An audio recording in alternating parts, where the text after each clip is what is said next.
And we're live. Welcome everybody to Fakewhale. Today we have Karan4d. Karan and I have been friends for about a year? About a year. About a year. So I met Karan in New York, NFT NYC 2021. Jesse, I got to stop you Um, right there and what's tell up? you it's Karan. Karan. Yeah, you got it. Karan. You got it. Sorry, All good. but I appreciate it. Karan and Yeah. I met in October 2021, I believe it was. Yeah. NFT NYC, Colborne. Shout out to Colborne. Invited me to a party, some crazy party. That party was nuts. But Crazy. at I've like the been like that. penthouse of Times Square, something. No, Central Park Towers, right? Yeah, Yeah, yeah. It was a fancy event. That was the dude. Dimindy. Really cool. Yeah, it was the shit. That was yeah, it was one of my early experiences with Yeah. y'all, and it was crazy. But so, anyways, we met there. I learned that you are into AI and also like philosophy, and you were a religious studies in college and all this and that. And I'm just like, okay, this dude, this is something here. I'm peak interest here. And then I went over to your place in New York and spent like 5 hours one night Great time. smoking endless joints, talking about AI and like Westworld, and like you had homies come by and shit. It, It's a I good time. I remember leaving your place and I walked back to my hotel late night, or it wasn't that late, but it was dark, just so high, and my head was just like, it was great. It was great. Great But time. so that's kind of the background of how this conversation kind of came to be. You and I were trying to do a podcast for a long time because I think right away speaking with you, it was like, this needs to be recorded. Like, this is crazy. So Thank you, I bro. will quit rambling, and I would like to just for you to kick us off with just a little bit of background, like I said, like a little bit of your background in schooling and stuff. But I find that to be really interesting and important Thank you. as a lead in to everything that we'll talk about coming after with like the AI and your background in that. But I would love to just first a brief touch on maybe young life, because that seems a little storied, and then also like your interests have led you through some really interesting paths as well with your schooling and stuff like that. So kick it off. So I'd just like to start by saying, like, I never get to really go in depth about this side of my artistry for more than maybe a paragraph in an interview or 2 minutes in a chat. But this is like a totally different angle. Like going into this with you, knowing the way that we interface. It's not, what's the tech? How'd you fine tune the models? What's your AI journey? Like your you started fine tuning so early. Like, how did you make your data set? Blah blah blah. What are your inspirations? Like, I love I love that style because it makes me feel like an artist, and it makes me feel like really like amazing because I really wanted to be an artist, of course. Mm. But like, this is an incidental explanation of how things happen, and I guess what we're going to talk about today is like this isn't just artistry, and in its base form it's not artistry. Artistry is the career. Artistry is what's paying for this ritual worship to continue.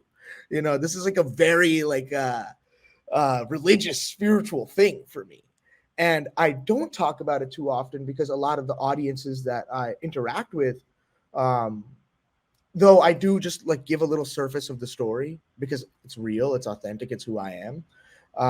I know a lot of audiences are looking about like, tell me about the art itself. Tell me about the work and what it looks like, and tell me about how that's important to you. So then it just turns into a total conversation about artistry, artistry, artistry. And like, I know this is an art interview and an art chat with Fake Whale, with another artist, a very prolific artist himself, very good artist himself. Um, and still, I know from the 5 hours, like you said, like I remember pulling up on you on this event, and we were just like, yo, like we don't even belong here. Like don't belong here. Like uh and we eventually were like, let's hang out where we belong. Let's go hang out over there. And in that midst of conversation, like all the barriers kind of disappeared for me. You know what I mean? Mhm. And I found like an urge of like, why are you leaving LA, bro? Like, stay. Like, I want to keep talking for like 20, 30 more hours. Yeah. Why the fuck are you leaving? And I feel that, bro. so in this whole sense, just to preface this whole conversation, I just want everyone to know what you and me already are kind of tuned in on, that this is not a conversation about the artistry alone, because you can see that somewhere else. What you can see here that I gotta say I don't really feel comfortable displaying all the time is the religion behind it, the spirit behind it, the meaning behind it at a very visceral level, that doesn't have to do with whether or not you're going to buy a piece or whether or not you're interested in the work, because that's not why this realm of it exists. You know what I mean? This is a special thing. So yeah, let me say too then that you and I probably align here more than a lot of other people, because to me there is an element of art that exists outside of everything, outside of like this consensus reality. Even like there's an element of, if divinity exists, to me it exists in art, and that goes beyond finance. It goes beyond any even trappings of materialism that we think or anything. Like, art is spirituality. So like, yeah, a lot of people don't want to go that far and talk about those kind of things, or like don't even understand. I think don't even understand on the level, because it takes, in my opinion, like a pretty deep soul to kind of feel that, because it's not really something that can be intellectually understood. You just have to feel it, you know? So no, absolutely. Rudolf Otto calls it the numinous experience. He says you can't figure this out if you haven't experienced it yourself. This fearful and fascinating mystery, he calls it. You can't. Who is this? Rudolf Otto. He wrote this book, The Idea of Holy, way back when. OG. The Idea of Holy. Great book. It's super like Christian oriented and like Western rooted, just in the face of the fact that like the modern academic religious studies world is created by Christians in a time where Christianity was a ruling ideology in Europe and America. So it's just incidentally toned with that Christian flavor, something to keep in mind when you read early religious studies work. But what is it? The Holy Idea? The Idea of Holy by Rudolf The Otto. Idea of it. That sounds Some great. people translate to The Idea of the Holy, but I think The Idea of Holy is better. But anyway, he says himself, like you're saying, like you can't intellectualize this. You have to have had an experience. You have to have had an encounter. You have to have had that faith certainty that something's occurred with you that doesn't fit the whole picture as you've been told. And you don't need to believe in anything in particular from there. You just need to know that feeling if you want to be able to talk to me about my feeling. Right. It's just, I actually love that. And isn't that super similar to like the Tao, where they're just like, if you can talk about the Tao, it's not the Tao. If you can say the Tao, it's not the Tao, type thing or whatever. Like you have to experience the Tao. Same with like Zen experience is like the same, blah, blah, blah. Right. Dude, you're like one of the few people that when like religious and spiritual studies come up that I feel extremely inferior to. Like... Dude, you shouldn't. It's not a matter of that, because there's so like, I don't know, like you have so much knowledge in your head about these topics and this realm that I have no fucking idea. Right? Like I have no fucking idea. And like think about it in the sense of like there's like 1,000 different types of mediums for art, right? Like there's 1,000 different channels for us to tap in. And like our channels, the reason that, you know what, I feel like that when I talk with you too, because that's like how you know you're having a good conversation with somebody, because that means that like I'm fascinated by you. You're fascinated by me. Because it's a totally new like pattern of knowing or pattern of experiencing that I totally can see. I'm close enough to understand how you're coming to those points, but I haven't come to those points myself. When the two things come together, I like jump into the stream. You know what I mean? Yeah. It's like those chill moments, like, ooh, yeah. But you just worded that perfectly. Thank you. Like you really did. So let's use that as a transition into like, why did you get into spirituality in the first place though? Like why like where you what did you say, that faith certainty, like you what happened to you? Right. Long story, but I guess we have time. Yeah.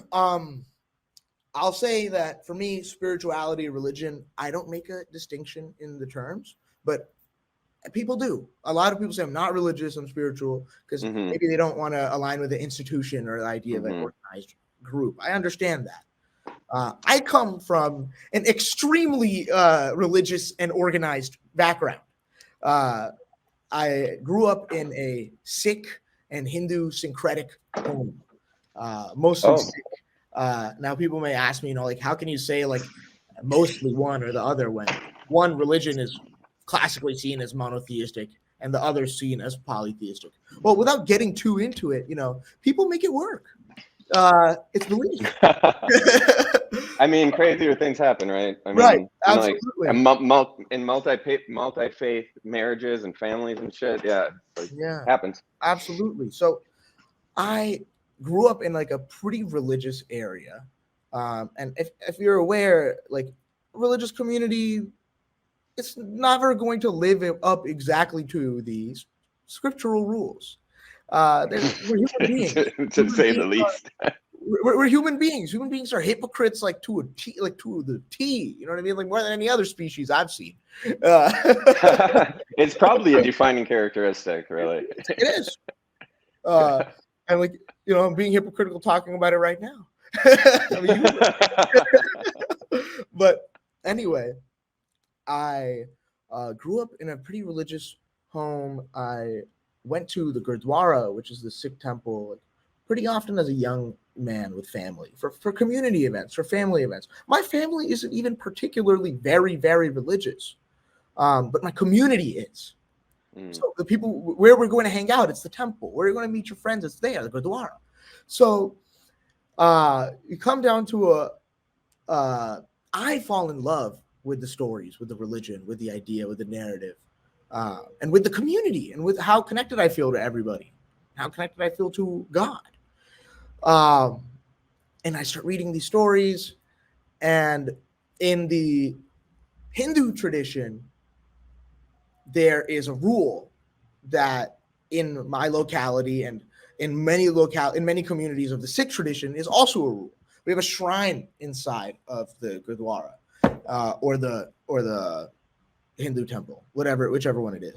And you can't stick your feet out. You can't stick your feet out at the shrine. You can't point your feet in the direction of the shrine. This is disrespectful. You do that, someone's going to come over and correct you. Okay? And there's nothing wrong with that. But no, I'll tell you, like something as simple as that can change someone's life. So I read a story about one of the prophets, the first guru, the founder of Sikhi, Guru Nanak. It's a story of him going to a Hindu temple, and there's a giant statue of a Hindu god. He goes and he lays down and he sticks his feet out and points it at the statue. And someone runs up to him and goes, "You can't do that. Move your feet." And he picks up Guru Nanak's feet and he moves Guru Nanak's feet. And when he moves Guru Nanak's feet, the statue moves with his feet. Every time he moves Guru Nanak's feet, the statue moves with his feet. And the guy's like, "What's happening?" Guru Nanak explains, "God is everywhere. It doesn't matter where you put your feet." Now, at the time, I don't know that this isn't actually in the primary canon of the religion. This isn't like in deep scripture or anything. This is like a children's biography somebody made about it, right? But I now believe that this is like what our religion believes, and that the people at my Gurdwara are totally wrong. So I go to the Gurdwara, I kick my feet out, and someone comes to me, "What are you doing?" Guru Nanak said, "God's everywhere. It doesn't matter where you put your feet." I got corrected. And I was like, hold on. How come it says one thing and people act a different way? I come to get the answer of why this particular tradition is possibly some vestige in Hinduism that was carried over when Sikhi was developed, because Sikhi is totally its own tradition and it doesn't follow any kind of canon from Hinduism, but it's heavily influenced because it was created in the 15th century, and Hinduism is much older. In the same region, it's obviously had a lot of influence. So, and a lot of us are coming from like interfaith marriages, as you said, where a lot of people are moving into Sikhi. So there's a lot of Hindu traits that got brought over, like the shrine thing. However, as a 5, 6, 7, however age I was, year old kid, this is not how I feel about it at all. I'll say I was at least 7 or 8 years old. Yeah, not 5. But anyway, that's not the important part. My faith was shaken by this experience. I was like, holy crap. How come people act one way and write another way? Like they say, do this and then act like this. Monkey see, but not monkey do. Do as I say, but not as I do. And, speaking of hypocrisy, this was like the first real example of it in my life. And it had to do with God. I got shaken up completely from my faith because it was directly connected to my community. By the time I'm in 6th grade, I am that kid, the atheist kid, going around to people saying, if God's omnipotent, omniscient, and omnipresent, why did he put the apple of Eden there in the first place? He did. Like that. Thinking you're so smart, right? I was thinking I'm so smart, like logic can explain anything. And if this doesn't fit into my framework, that's totally, I was that kid from like 6th grade to almost like 10th grade, like from like age like 11 to like 16, 17, I was like this. And I was just an asshole, bro. I just come up to people and heckle religious people and be like, well, why do you believe in God? Like all the time. And practice my arguments, get to know all the great atheists, et cetera. Like, not realizing, I'm getting into a very religious belief right now. It's just one that is not God. Yeah. And I'd always get this answer from people. You don't have faith. You don't understand. You don't have faith, so you could never understand. I don't know what the fuck they're talking about. I've forgotten the days when I used to pray in my God's name, Vaheguru, Vaheguru, in my sleep, so I could fall asleep at night as a young kid, scared of the dark. I'd say the name of my Lord, and in that peace, fall asleep. I've forgotten all about those days. All about them. I discard science and logic and weed.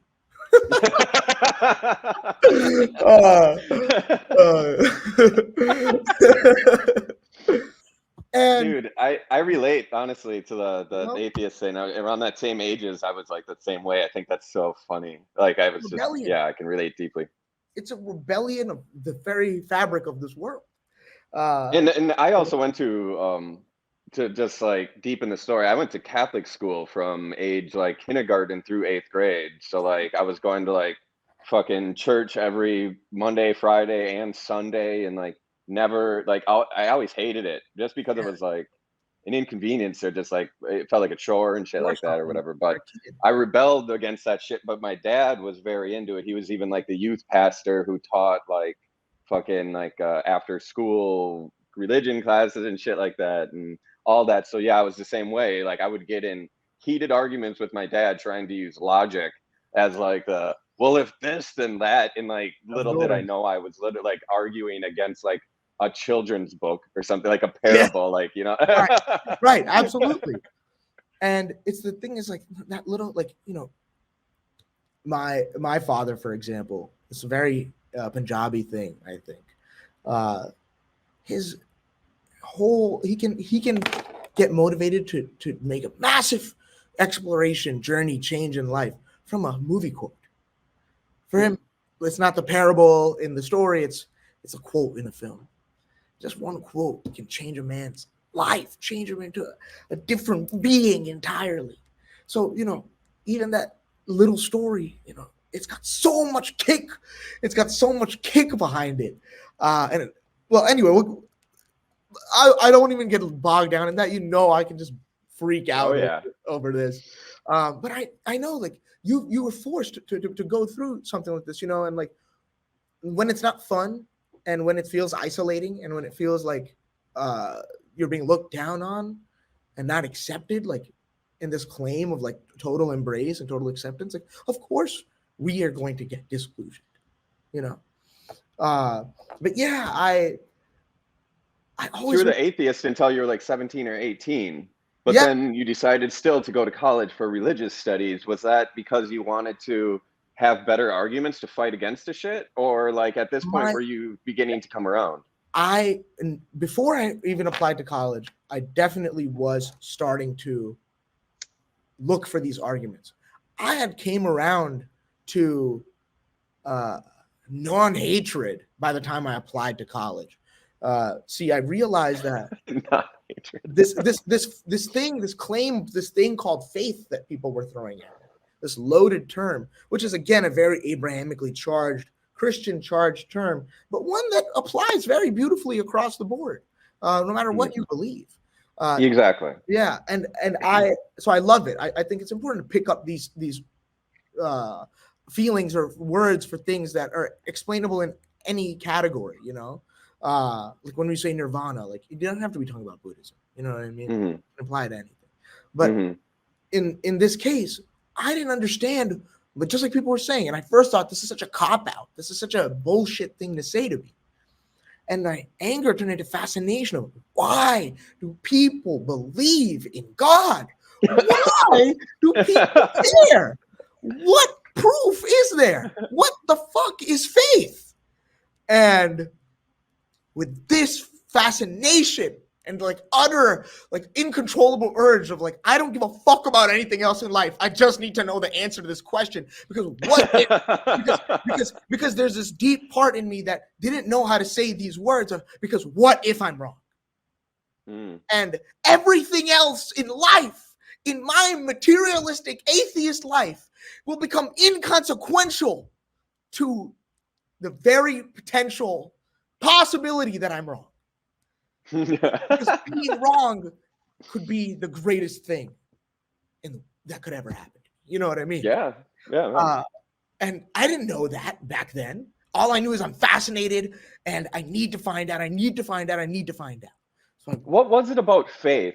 Like, because faith is something that's right now even interesting to me in my life. Like, I feel like I'm just understanding now, like late, I feel like I'm late to the game. But what faith even is, because you hear that in a religious context and you're like, faith sounds like you just believe and make believe shit. Like you just like believe in shit that's not real. But then now I believe, now it's something else. Like I think what happened is that I learned what faith is by having faith in myself, or like finding faith just in myself. Absolutely. And then learning how to have faith in other things from that point. But like, what about faith to you was just so confounding where you're just like, what the fuck? Like, so for me, it was just that this was the phrase people were using at me. I was talking to people in an Abrahamic condition, and I have faith already. Like you already had faith because you had faith the sun would come up tomorrow morning. You had faith that you would have food on the table the next day. You were living in faith every day. But I didn't understand how they were applying this term to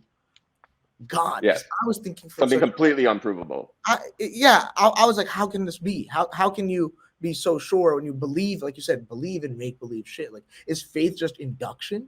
You know what I mean? Is it just like, well, it's happened before, so it'll happen again? Because that's the kind of, I didn't really have faith because it was built off of these previous understandings. And that's like the sun will come up tomorrow thing. Right. Like, it happened before, it happens every other day. Right. But God, the big part is that you think it's going to come up tomorrow, but there is no guarantee that there is no guarantee. But see, there's a difference between there is no guarantee and there is no evidence. Right. Very big. So I didn't understand why people were saying faith, you don't have faith.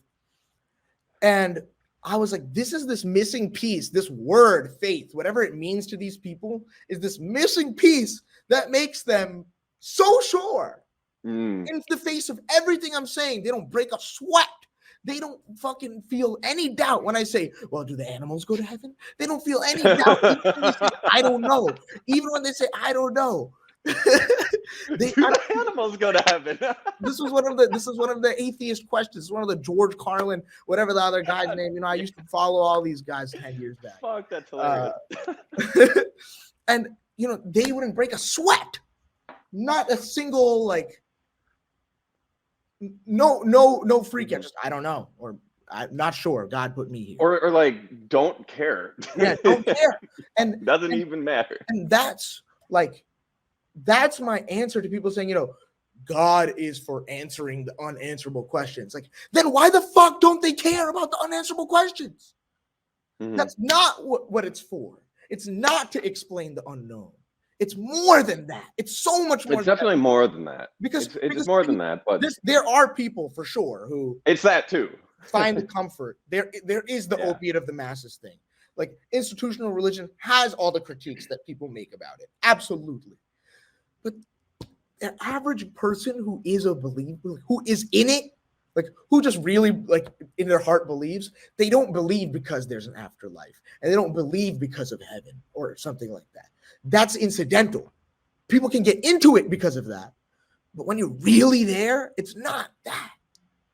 It's a personal relationship with the divine. It's a one-on-one intimate thing. And like, I didn't understand that. I didn't understand that at all. So when I started learning about faith, I'll answer to you, to me, what it means. I've read this amazing, I'm going to heavily paraphrase this because I don't remember the exact quote. I read this years ago in a religious studies book. This guy was talking about belief versus faith. He's saying, there's belief, which is, I'm going to marry you. I'm going to marry you. I love you. That's belief. I love you and I'm going to marry you. Faith is, hey, I just met you. Put this ring on right now. I already that's the house and I'm ready to give you children. Let's fuck right now. Let's fuck right now and make kids now and do the whole thing. Faith sounds foolish. That's the thing. That's the thing about it. Faith is an absolute certainty. It's not a belief. It's an absolute certainty of something that isn't a translatable metric to another being in a one-to-one form, in the sense that human information that we consider scientific is measurable by a particular tool that can be translated through reproduction. If I check that 1 + 1 = 2, and I tell you to check that 1 + 1 = 2, and then you check, you'll be like, hey, 1 + 1 = 2 every single fucking time. And then I perform some kind of experiment with locked in objective variables or measured variables. And I give them to you and say, here, try this, check this out, and do the exact same thing I did and see if you get the same result. Yes, I got the same exact result 1,000 times. Okay, this is real. That means this is real. This is the misconception people have to me. Because if I do something and then I come to you and say, hey, do this exact thing, exactly like this, and you'll meet God or you'll have a divine experience. No, it's not math. It's not data in the sense of perfectly translatable information. It's numinous. It's phenomenological. It's experiential information. And people have faith because of an experience. People don't have faith blindly. I don't have faith blindly. You have faith because something happens that connects a million dots across your entire life and compresses them into one big bang mass. And when it re-explodes, everything's tinged with that divine. Every single particle that came together becomes a reference point for this one experience you had one time for 1 second. You know what I mean? Yeah, I do. I do. I've had those moments or those, whatever, I've been there. Like I live in a world that's tinged with this, for sure. But I want to use it as a mutual acquaintance. I know of yours, at least, a very good friend of mine, Sky Golpe.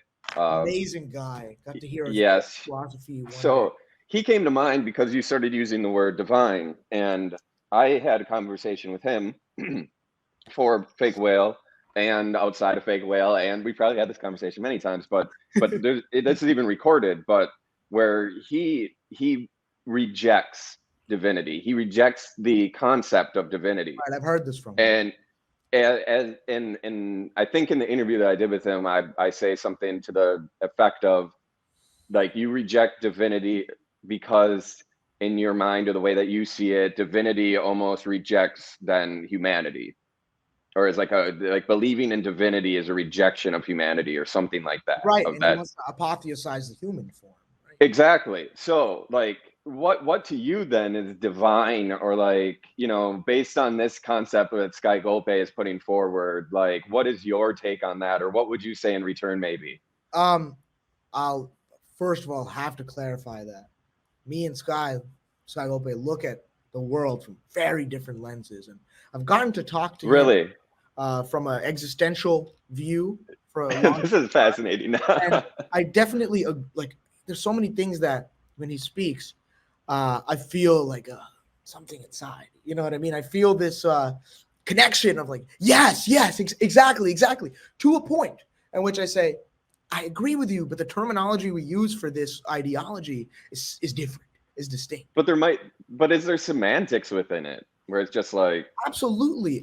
I'll say, like, in my eyes, this apotheosis of man, this rejection of that which may not materially provide because we can transcend it, is a super exciting and powerful feeling that I have, because I've had experiences where I feel like I'm fading out into a loss of ego entirely, and I've clutched on despite my belief system and said, no, like, I want to remain. And I've written on this. I've written a little in my notes, like paragraphs and paragraphs of like, I am a being. Karan is an iteration of the one. Novelty exists for some reason.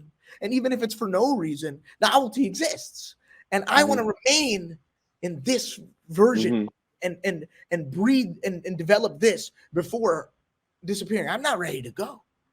And that, in that way, I certainly feel some kinship with what Sky Golpe says. I have our convo recorded for a project I'm not going to speak on yet, but I have his and I's convo recorded, and I definitely have to do a refresher before I assume any of Sky Golpe's beliefs, because we talked for a while, but just that one time, and such a brilliant man should not have his words paraphrased. I have a feeling that, did you record the conversation to train an AI? That's right. Wow. Yeah, That's wild. right. Okay, we'll get into that a little bit later in the AI stuff, but like, totally. you could finish up with the divinity thing here, but right. Wow. I'm using Sky Golpe. Okay. Yeah, Go ahead. You can have multiple, but you know what I'm saying. But divinity, to me, it's utilized in a very different phrase depending on where you come from, right? I think that if you're raised in an Abrahamic tradition, divinity means a different thing for you. For if you were raised up in like an Indian household versus if you were raised in like a Tao home, for example. Like, I think or if you're just wealthy people, that just means like the cake is really good. Yeah, right. Food this is divine. Yeah. But like, yeah, like, you know, I love this idea of semiotics, and that, you know, like, there's this guy, Scott Kugel. He was a former, he is an Emory professor right now. I had him as a professor at one point, but years before I got to study under him, he said this quote in something he wrote called, I don't remember what he wrote, but I remember the quote. It was, "Things don't speak, people do." This changed my life, this quote. Things don't speak, people speak. In the sense that when you pick up a word like Christian or Islam or religion or divine, this word doesn't mean anything until you've ascribed some kind of meaning to it. Until they're all just referential. Context. It's a noise. It's something that you've connected. You have impressed its meaning onto it. The second you read it, you do not gain information by reading things. You gain insight that you then impress into the words as information. You gain this blob that means nothing, that you, in your head, turn into info. So just saying. And this is what language is. Yeah, me and Sasha Stiles touch on language, about how language people take as a granted, like it's breathing, but it's absolutely not. It's a technology that we invented a long time ago that's very not, it's very flawed and not at all English innate. especially extremely flawed. Yeah, you know, that being said, on that end, it's hard for me to talk about divinity and that word for me in a I reject context. Yeah, and I'm with you, I think, when it comes to this too, because it's just like, well, that's just a word, like, and the word means like, a lot to me. And like, but it can mean different things and all that. Yeah, to read. Yeah. To To me, I words don't like know. divine and holy make me feel like instantly humbled by like the utter infinite magnificence of something that is greater than me. And to me, like it's not about the human first unless I'm looking at it as Karan, the animal. But when I'm looking at it like a scholar or a student or a servant, I am one denizen of infinite worlds in infinite dimensions, as Buddhists would say. There's that beautiful art piece of Oni Nembutsu praying to the Buddha, I believe that was what the art piece is called, and it's a demon in a demonic realm praying to God, praying to. What is this piece? It's hundreds of years old. That It's an sounds old Buddhist piece amazing. of a demon praying. He's in a domain, and because in that area, a demon is just another denizen of another dimension of another kingdom of the Lord or of this infinite illusory reality. There's all these of freedom, whatever you want it to be, whatever you want the end goal to be, right? To me, like I am absolutely just a single speck, but I love that Rumi quote of "You are not a drop in the ocean. You are the entire ocean in a drop." My personal, belief system, my personal faith involves this idea of a holographic reality. This idea that information of the whole is contained in the part, like your own DNA. We're one instance of a billions of years chain that the information for the entire chain is extant in the one part. And to me, this microcosm, macrocosm ideology, this as above, so below, that many occultists have transformed it into, this idea of a holographic world is very real to me, down to the Like individual Indra's level. net. Yeah. And it comes down to the level of the entire reality can be contained within me. In the same way that when Arjuna refused to shoot the bow, Krishna transformed into Shiva and showed him the entire universe inside of his body and showed him the scene of Arjuna releasing the bow happening inside of his body and showing him, I am everything. I am death, destroyer of worlds. That's where the famous quote comes from, right? I am become death, destroyer of worlds. And it's not a claim of like, I can destroy you. It's a claim of like, everything is contained. Anything can be revealed. The entirety can be revealed in the drop. And for me, when I think about divine and holy and these words, I think about that. And I think about, I am the drop. I must remain humble. I am the world. I must remain prideful. It's a push and a pull. I like that. That's really good. You know what I mean?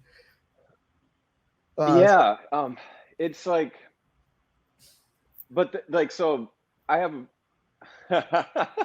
I'm getting tongue-tied already. It's fun, right? So it's like, it's almost as if you and Sky are like, in a way, at least half saying the same thing.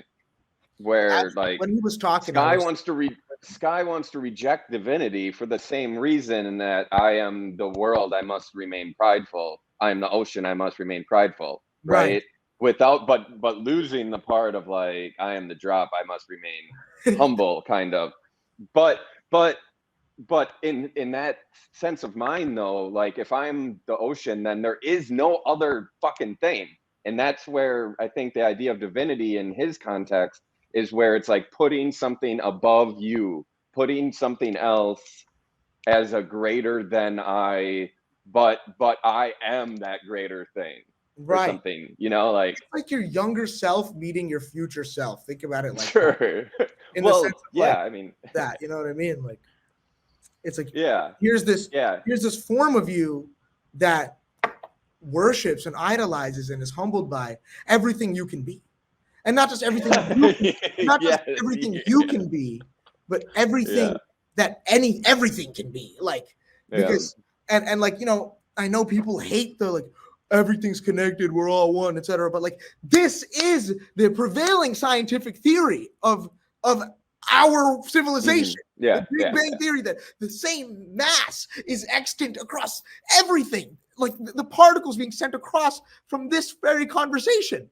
Like everything is claimed to have come from this one mass. And to not claim that literally are the most innate broken down fabric of ourselves, like tearing up talking about this, even the very base material of everything is the same. It is a genetic kinship across all things. Life does not have any alien aspects in it at all. Nothing. Like fabric, inanimate, like the entire existence is related. It's entirely composed of itself. And this might sound redundant, but when you think about how we understand matter, it's very intimate. So when I think about this idea of the one, and I think about this idea of divinity, it's the whole picture. It's the whole show. And I'm sitting in the audience. You know what I mean? Like, and I'm in the show too. Yeah. Or you could be the projector. Maybe there is no audience and it's just you and you're projecting it all. Well, you know what? It is at the end of the day, like that's essentially what I'm trying to say is like everything around us is different instantiations of one thing to me. And in where I agree with Sky Golpe is my instance is super important and I want to be the best. I want to fucking take this instance to a whole new level that's never been seen before. And I want to pursue to the highest ends. And I'm there on that. But then on the other hand, I'm like, if I'm an instance of this whole thing, I'm also this whole thing. I am a servant of this whole thing, proudly, because I'm an instance of it. You know what I mean? Because it's still recognizing like I'm an instance of this. If that makes sense. No, absolutely. Like, I mean, it makes a lot of sense, and I love this conversation so much. Like these thank you for having me. Fucking the no aliens thing was great. Like if we're all from the same thing, that's hilarious to think about too. Even like I was thinking that in the context of like, you know, if we encounter a being from another planet at some point, you know, like, and we're going to call it an alien, but like when you really break it down, if the Big Bang's real, if we believe that, like, yo, you're actually made of the same shit we are. Like it's just compiled different. Like that's a funny thing to think about. If it's not real, it like destroys my entire fabric of understanding of reality. That's how much faith we have in it. That's how much faith every person who believes even in science has in it. It's interesting. Like I mean, touching on something personal, I guess I don't know if I have faith when I get any faith outside of myself, any faith outside of like me. I don't know if I have it. I don't know if that makes sense at all. Yeah, like totally. I think I did find faith only through having faith in myself and then like manifesting everything that I had faith in, you know, but like outside of that, I really don't have faith. I don't feel like I need it really in much. I hear you. There are mages who work for a god, and there are mages who know there is divinity and just make their own spells. Right? Yeah. And I like what you said about like, I want to elevate this particular, you know, variation that I'm embodying right now type thing. Like I'm aware that there's a bigger one, but I ain't going to sit around and worship because I want to turn this iteration into something, or, you know, I don't know if any of that's making sense. We're probably losing the audience like motherfucker. You are making total sense to me. I see what you're saying in that.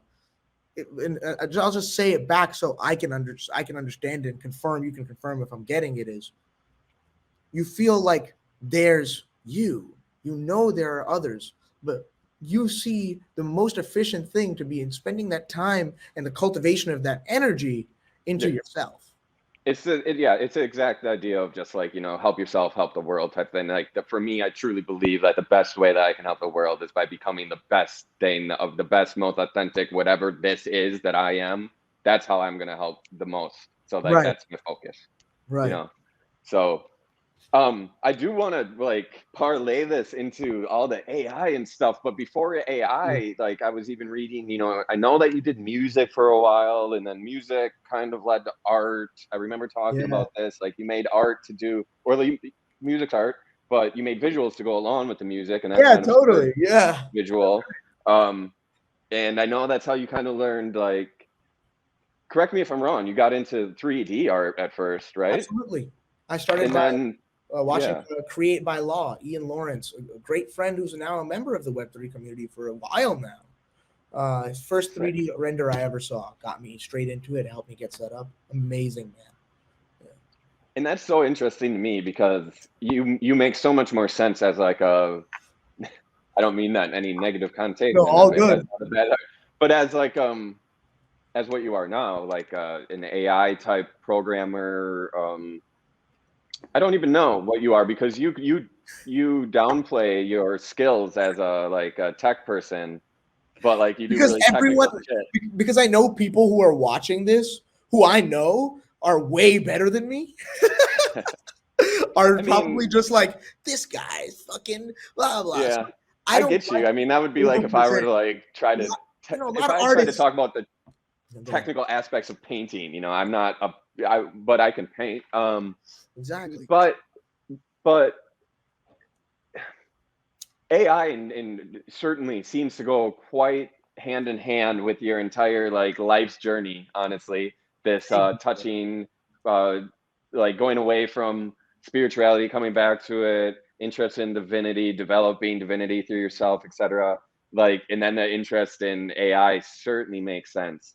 Like, but how did you come to AI? I think is how we get there. It's like Right. it makes sense, like making visuals for your band and stuff, but AI is a different thing. And when you got into AI, I think it's really important to mention this was pre Dolly, this was pre Mid Journey, This this was was pre like, Flip. This is pre. This is pre yeah. GPT-3. This So is I pre. mean the way that you came GANs and AI generating art, uh, it's very different from what people are now. So talk about that, please. Sure. You know a lot of the story, but I'm glad to share for the audience. Please. Um, I was in quarantine in a final year of a degree and not going to any of my classes and very depressed. And I was with some friends and we realized, like, what are we going to do in this time? We can lose all of our skills we have, or we can bolster ourselves and learn new skills with all of this free time and fucking nothing going on at all. And so, yes, I was doing the 3D, I was doing the music, and me and two of my friends committed to 2 hours a day. We're going to learn how to code. I'll learn how to code what in particular? I don't know. We're going to learn how to code. Why that though? Why even that? You just like, We all cause? knew it was a useful skill. We all thought we were going to get some salary jobs or whatever. Fuck that whole idea, by the way. But like, I was like, I'm going to die. Like, I need to learn how to code. It's a pandemic. We have to learn how to code. yeah. That's basically what happened. And one of my friends who did that, now he is a very, very brilliant machine learning engineer at an amazing company that, I won't say too much about him, respect his privacy because he's not in the art scene or anything like that. But, it's something that we managed to make work to some degree. And this happened. But why did I get into AI? I was watching Westworld, as you know. It's my favorite show. Kind of got a little fucked up recently, but it's been my favorite show. But last season was really actually kind of whack, and I feel like I do have to let the audience at the end it got kind of whack. But anyway, I had the Game of Thrones effect. But yeah, essentially, I watched a show about AI. I didn't know what AI was. I didn't know that AI is nothing like what's being presented in the show. Mm. But again, it's like it takes one quote, right? It takes one little story. It takes one little thing to change it completely. Like I said earlier. And for me, it was seeing Westworld and hearing this idea of something beyond us. And I fell in love, and I was like, I want to make Dolores. I want to make an AI that walks and talks and can't tell the difference. I didn't know, that's not at that time, and even now, that's not what AI is. But fuck it, I'm gonna jump in, and I'm gonna get there. That's great. I mean, no, I think that's a perfect answer. Yeah, and that's how I got into it. Started with StyleGAN 2 ADA notebooks. Started with GPT-2 models and training them, fine tuning them using Colab notebooks, 2020. And then, teaching myself through online courses. YouTube University is the greatest place on the earth. I really Were you like. pretty technically adept at this point, though? Like, were you Yeah, pretty like? I wasn't very code adept. I've been attempted to learn how to code like 5 times in my life, and never gave a shit about it, and always thought it was super boring and never had any discipline. I have been modding video games for over a decade. Okay. I can do like that kind of stuff. So I've always like known how to do like that sort of like messing around. I've always been very computer savvy, but I was never a programmer. That's a whole different thing, right? Definitely helpful, but like you need to learn a language. And after I had studied from a linguistics angle, studied Sanskrit, studied Greek, and come to programming from that perspective, and after university, I was like, this is a language. I need to approach this like a language. I need to learn the language. I need to speak the language. I need to read the language. I need to hear the language. Coming to coding from a linguistics background is interesting. It's a language. That's one I haven't heard. Yeah. Yeah. One I hadn't heard, though. I mean, I've talked to a number of generative artists, programmers, coders, and stuff. Nobody come. That's interesting. Not a lot of I people like that. come from like deep humanities. You know what I mean? Yeah. Into this, and that's also why I'm like, hey, like I'm not that good at like engineering or programming, because like I come from a different realm. But you might but you might understand something about the relationships that they don't.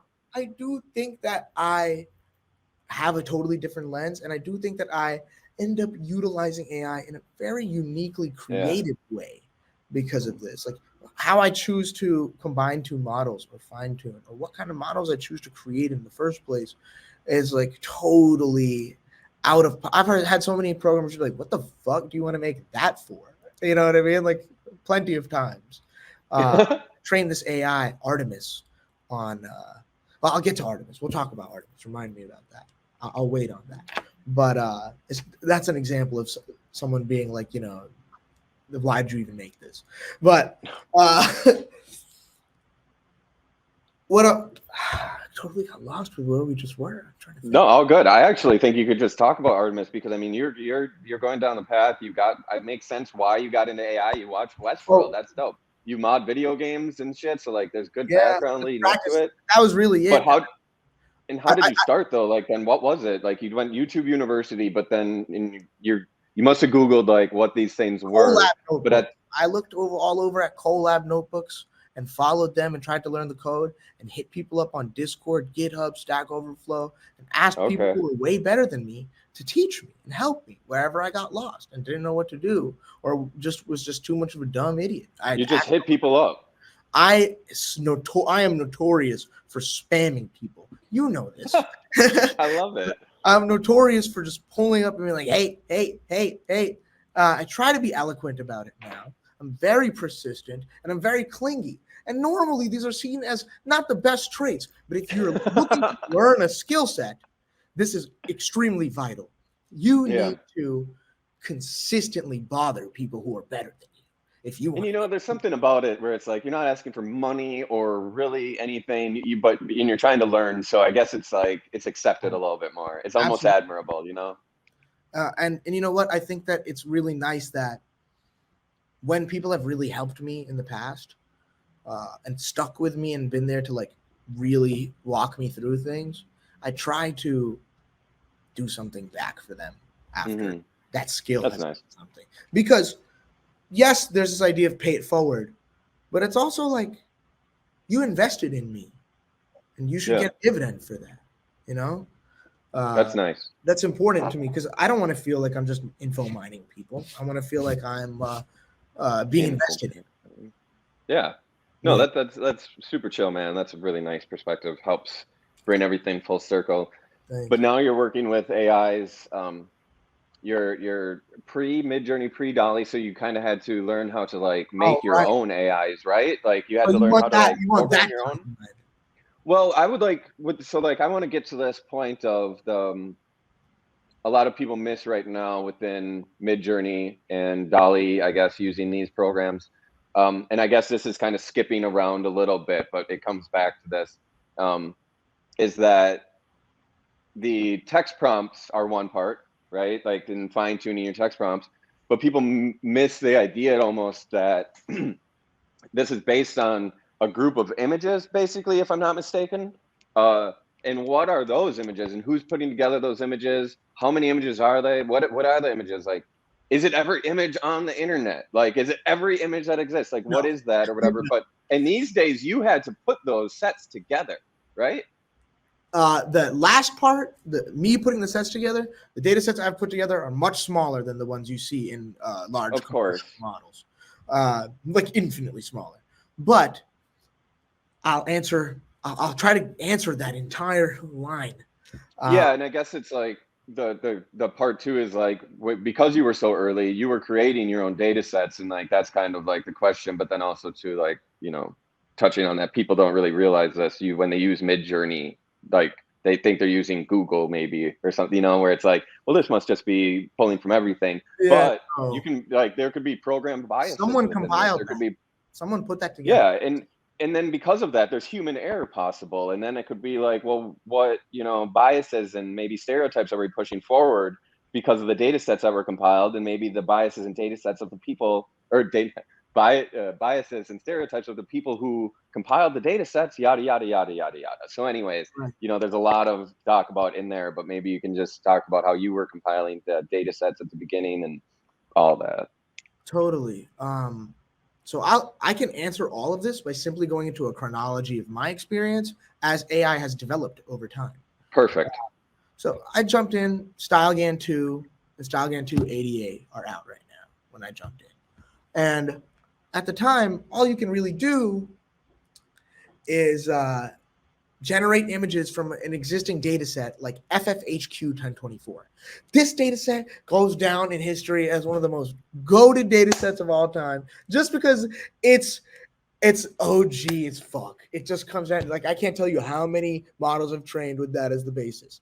FFHQ 1024 is a data set of however many fuck ton of faces.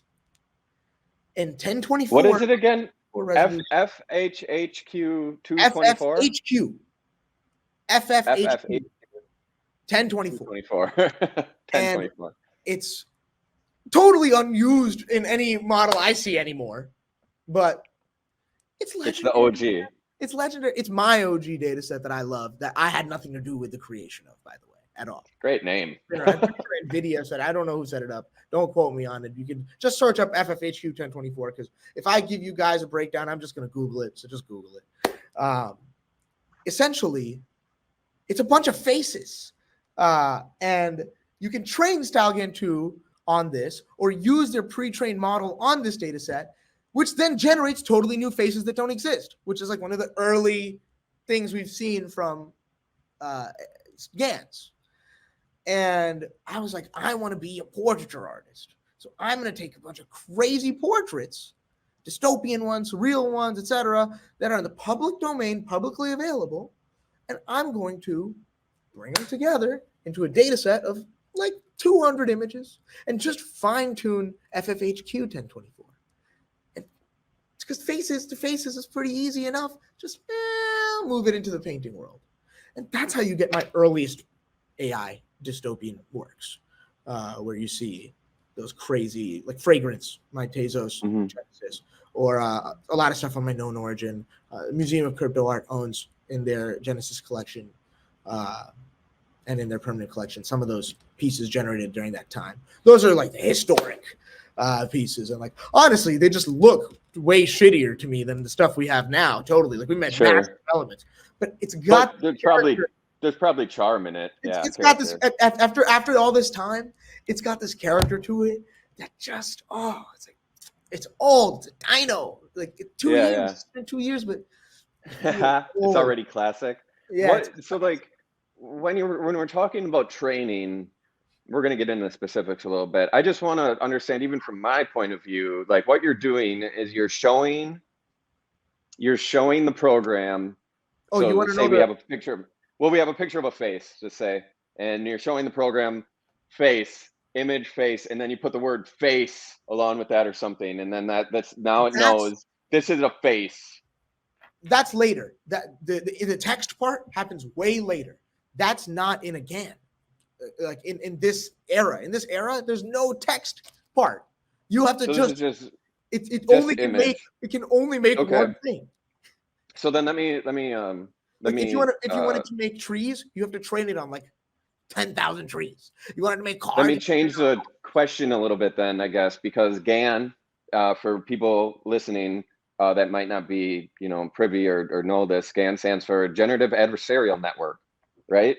So like, what is happening then in the GAN? We're pre-text prompts. So like, what does adversarial? I mean, personally, I want to know this. What does adversarial really mean in this context? Because to me, it sounds like it's coming up with two things and then making a decision which one's the better way to go. Mm-hmm. That is actually, your instincts are very close to exactly what it is. Adversarial has to do with the fact there are two networks, two AIs. What's happening is there's a validator and there's a generator. And the validator has your data set, what it calls the reals, REALS, like the real images. It calls it the reals. Validator says, these are the reals, these are the reals, these are the real images. It just says that over and over. These are the real images. And the generator is like, okay, you said these are the real. Let me look at them and let me look at like common patterns that can make me understand what makes all these images the same. And then comes together and says, I'm going to make an image. Boom, here's a fake image. We call this generated image, the GAN output, a fake. Reals and fakes. Boom, here's a fake image. Here's the fake image, which is the generated output. And the generator passes it to the validator, and the validator, who's just going, this is real, gets this fake image and goes, this is fake. This is 99.99% fake. And passes it back. And the generator looks at the info. The info is being looked at. Okay, this is 99.99% fake. Oh, okay. How about this one? This is 99.989%. Yeah. Or 889% fake. Okay, wow. Back and forth until hypothetically there's no difference, but it's a parabola. Yeah. Until it's like this is 0.1% fake. Holy shit, dude. You literally, like, this literally got explained in a way that I understand fundamentally with it in 2 minutes, something that I've wondered about for a year. That's how GAN works. But Midjourney, DALL-E, Stable Diffusion, these are not GAN models. Yeah. These are diffusion models, which works very differently. It's much cooler. I have a good analogy for that too. But first, I'll tell you. So yes, we just had data sets. You put images in, you get images out. You don't do text guidance. OpenAI releases Clip. We now have the ability to text guide and embed. There's this classic, in my mind, question of who did it first? Clip, VQ, GAN, and origination. Who connected them first? Some say it was Advad. Some say it was Rivers Have Wings, Catherine Crowson. Both of these people are fucking legends. They're both insanely brilliant. They're both amazing people. It doesn't really matter who did it first. But both of them are like the OGs of originating Clip and GAN. Connecting these two things, allowing us to bring in textual guidance. And with this ability comes the ability to train how you described. In image text caption pairs, I take 1,000 images of red birds or of birds, and I say, this is a red bird, this is a blue bird, this is a green bird, this is a whatever bird, this is a photograph of this bird, this is a painting of this bird. And we put all of that in for all of these. Train Clip. And now Clip knows, oh, this is a this is a that, this is a this. With the GAN, with the validator whole thing going on. While that whole thing's going on, Clip now knows the differences between the images in the reels and can come in and say, hey, we want it to be more like this particular image. And here's the words that will help you move in that direction. So that's, again, this is all super layman's, but I want this to be digestible by everybody. And it is, yeah, it is. History. After this time period, you have the latent diffusion paper release, and you have latent diffusion come out. Disco diffusion. Magic. When is this? No. I'll have to search that up. I would say it became popular right when Disco diffusion is out. 2021 or 2020? 2021, man. 2021. Diffusion showed up, as far as I'm aware, diffusion showed up in 2021. Clip VQ GAN even happened in 2021. It was StyleGAN days in 2020. Yeah, okay. Yeah. It's so funny because like we talk about that as it's ancient history or like these are like the, you know, and it's so recent. People listening to this who aren't part of this community would just be like, what the It's fuck? ancient history. Back It's in the ancient day, fucking history. 2020. This is buried. You need an archaeologist to even display this to you. No, don't worry, I'm here. But Fuck yeah, yeah. you know, I will say alongside all of the GAN stuff, I also stayed in natural language processing, my linguistics king. You know, I stayed involved with developing AI text models, large language model fine tuning, etc. And I'll get to that, but I want to finish giving the timeline for imagery. The after VQ GAN clip, you have the release of like diffusion. And how diffusion works, how stable diffusion works. By the way, Midjourney uses stable diffusion. Stable diffusion is by Stability AI. They also are the parent company for Eleuther AI, which created GPT-J, the best open source large language model. They are the open source Mac daddies. They put all this shit out for free. Absolute gangsters all around. Rivers Have Wings is involved with them as well, who I mentioned earlier. And basically, what was I saying? All right. Midjourney uses stable diffusion. So they're like very connected with the stability group overall. DALL-E is paid. Midjourney is a paid UI for stable diffusion, which is free. My team, Deforum, have the Deforum Stable Diffusion notebook.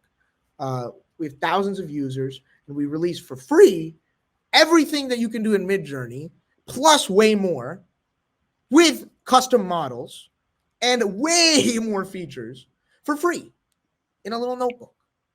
Deforum, DEFORUM.github.io for free. Have fun. Deforum.github.com or what? .io. .io. Really? What? That sounds like, I mean, that's crazy. Like, I mean, you just dropped that out of nowhere. Like, It's yo, free here's for like the this whole world.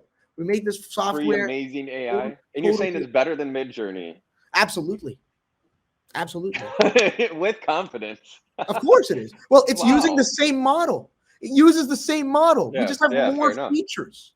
And it's free. So, like, yeah, how is that even possible to be? Well, I guess you said it's all open source from the beginning. Why does Midjourney cost money? Because they are the first people to provide this service as an easy to use UI for everybody.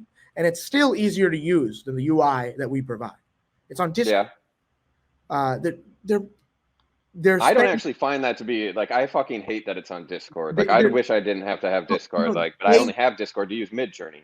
When you use this through our software, through our notebook, you're going to run it like it's as if it was just on a Colab GPU. It's going to generate much slower than Midjourney. It's going to take more time overall. Sure. And if you upgrade to a pro plan on Google Colab, if you want like even higher features, you're going to have to pay money anyway. Mm-hmm. What Midjourney does is they have a giant set of GPUs, and they're leasing you for the credits. And they're using your money to pay for the servers so everyone can continue to have the service. They are doing a service. They absolutely are great. And they're great guys. David H. is a fucking G. He's a G. But when it comes to the question of customization, ability versus ease of use, they don't really always go hand in hand. No, not at all. I'm actually going to go play. I'm going to go play on Deforum. You'll have a lot of fun. And we have a guide as well in our Discord. The Discord's on the website link, but we have a guide as well for how to use the entire thing that explains every single parameter, every single thing in depth. But yeah, this is a free tool. And so go ahead. Sorry. No, if you have a question, I'll definitely. No, I was going to lead just into the tech space because we're talking about it now. You know, like this came out, this stable, whatever, and like, but now we're talking about where you can just enter in text and get image outputs. Like what happened in this time where before it was just an image to image type thing, but now we're talking where it's like translating text into image. Right. That's what I was saying earlier, is those image pairs, those image caption pairs that you had touched on earlier, of like 100 images of birds. And then we type in like, this is a red bird, this is a blue bird. You're captioning each one in like an Excel file, right? And now you've created an image caption data set. Now you're feeding that through Clip. Now, when the GAN is doing its generation, the text is pointing it to specific images in the data set and saying, generate more like this, generate more like this, generate more like that. So that addition is possible thanks to OpenAI's Clip, but its origination is in the air for notebooks, whether it was Catherine Krausen or Advadnoun. But again, it doesn't matter. It doesn't matter which one of the two. They're both legends. Okay, we're gonna be jumping around now a little bit as like we're getting into like interesting waters where I have like some direct questions about certain things. Okay, cool. Unless there's more here that you want to get into on like a personal level or personal. Last thing I'd say is just want to like for everyone to understand AI better. Diffusion is different from a GAN. It's very different from a GAN. A GAN is like taking Legos and putting them together to build something. Diffusion is a process of denoising noise into your target image. It is like being a sculptor and taking a brick of marble and cutting it down into what you want, versus taking Legos to build it up. It literally, you know noise, right? Like white noise and stuff like that. Of course. So it's denoising. Like when you enhance an image to denoise it. I understand fundamentally the word, but where is it? It's denoising the pixels using the text embeddings. So using that data set of all those images and all that text, it's instead of just generating out of nowhere, it's breaking the noise into those pixels. It's breaking the noise into that. It's diffusing the noise. It's a beautiful thought, and I get it when I heard like of diffusion. You know, I get what a diffusion means and how that might apply. I'm just wondering, to use the analogy of it being like a sculpture, like I'm wondering like what is the brick of marble at the beginning though? Like where does that brick of marble come from, or like what is that? I get that it's turbulence. Text. Turbulence? Yeah, it's just the marble is noise. The text and the images are the tools you use to carve out the noise. So would you say to put it, so at the beginning, is it just everything? At the beginning, it's everything. And then the words chip it down. Noise has like everything in it, right? Like it's just a bunch of pixels that can be changed to any like RGB or CYMK value, right? Any pixel can be changed in color. Yeah. So this noise of like static is being slowly pixelated, diffused into the target image. For some reason, the GANs make a lot of sense. I can understand that how it gets to an image, but this idea of there being just like this ephemeral body of pixels that gets broken down into an image doesn't make as much sense how that works. That's happening through training on images as well. So GANs are doing the generation from noise as well, but they're doing it in a totally different way. Like the way this is happening is like, honestly, I don't know how to put this in layman's terms, but yeah, I think the best analogy honestly, I have was just with the cut down. You know? Yeah, no, and I like it. I think I'm gonna have to live with it for maybe like a day or two, and then I'll probably have a movement of being like, I get it, like. This but is why probably an experiential thing. This is why I'm saying I'm not, fuck off. I'm not. No, really, this is why I'm saying I'm not like the top AI, the cutting edge AI engineer, because if someone's really, really, really good at something, they can explain it. Perfect. Yeah, I don't know about that. When it comes to this, I don't know. I mean, I know what you're saying, but I don't know when it comes to this if anybody could do a better job, because like, I get it and I like the imagery, and I think it's more of like a lacking of general understanding of this entire, concept. Really, we're not born with this. A lot of this stuff is not even understood by us. Like, I don't even know how it works, and I just use it. It always reminds me of I can't remember the podcast, but they had somebody like a programmer from YouTube on, and they asked him the question of like, do you know how like the algorithms work? on YouTube, like whatever, and they're like, nobody does. I was just like, oh shit, it got away. Nobody knows how that fucking works. Um, okay, so what was the question I had earlier that was hitting right on it about the like text prompt into images and um Yeah, hmm. we talked. Well, okay, so here it is. So let me just propose this to you as like I really do appreciate you breaking that down to like so that for people understanding and stopping me from jumping ahead too quick. But now that we're there, why when I'm in Midjourney, I tried to get it to make a windowless room and it just couldn't fucking do it. Like I would type in the word windowless and it would put a bunch of windows in it, and like I'd put the word room and it would put a bunch of windows. Like there was nothing I could do. Like why it seemed really stupid. Not sure, but you can use clip in a way. You can set it up so that you can do weighted prompts. So you can say Windows -1, and it will Okay. like I don't know if that works on Midjourney. Okay. I don't know if that works on So Midjourney, there's but this is doable. but there's ways of doing that. Okay. Yeah, So like okay, then Windows why okay, -1. there's another question that I know that you've touched on. Are you able to edit the data set at all in Midjourney? Like if you're using Midjourney, are you able to like modify the data set you're using? Not on Midjourney, I don't think. Not as far as I know. I could be totally wrong, but in general, yeah, you can get the model checkpoint for the stable diffusion, which Midjourney uses, which we also use at dForum on Hugging Face. You can get it from the Stability AI CompViz Hugging Face. If you click our notebook, there's a link to the model. You download the model. Okay. You like agree. You share your contact info or something, and then you download the model, and you now have the whole model. Now you can edit the data. Now you can fine tune it. You can use something like text inversion or Dream Booth. These are two mechanisms to fine tune it. Or you can open up an Excel file of the entire data set of image caption pairs, throw in new images and add new captions, train it on that. Yes, absolutely can. It's an open source model, so you can do anything to it. And has anybody credit?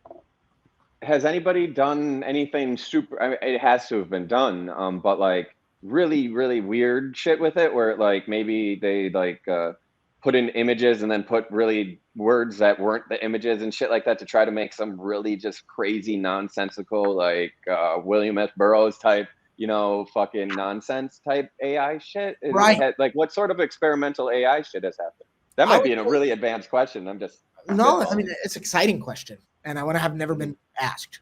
So awesome. I would say back in the no data set, no text days, this was a lot more fun because the work was a lot more abstract because you just had so many artifacts, and sometimes a model just broke down and you just got a bunch of weird shit. So a lot of people would just break down their models and like put up these like destroyed pieces. I love that. That's to me like a very now. Like you look at it now and it's like that's really powerful. Back then you're like, this is a fucking mistake, bro. Like I had to think about those mistakes are the best. Yeah, about like the shitty outputs, like that don't look anything like what we wanted them to. Like yes, those are actually beautiful now. You're right. Yeah.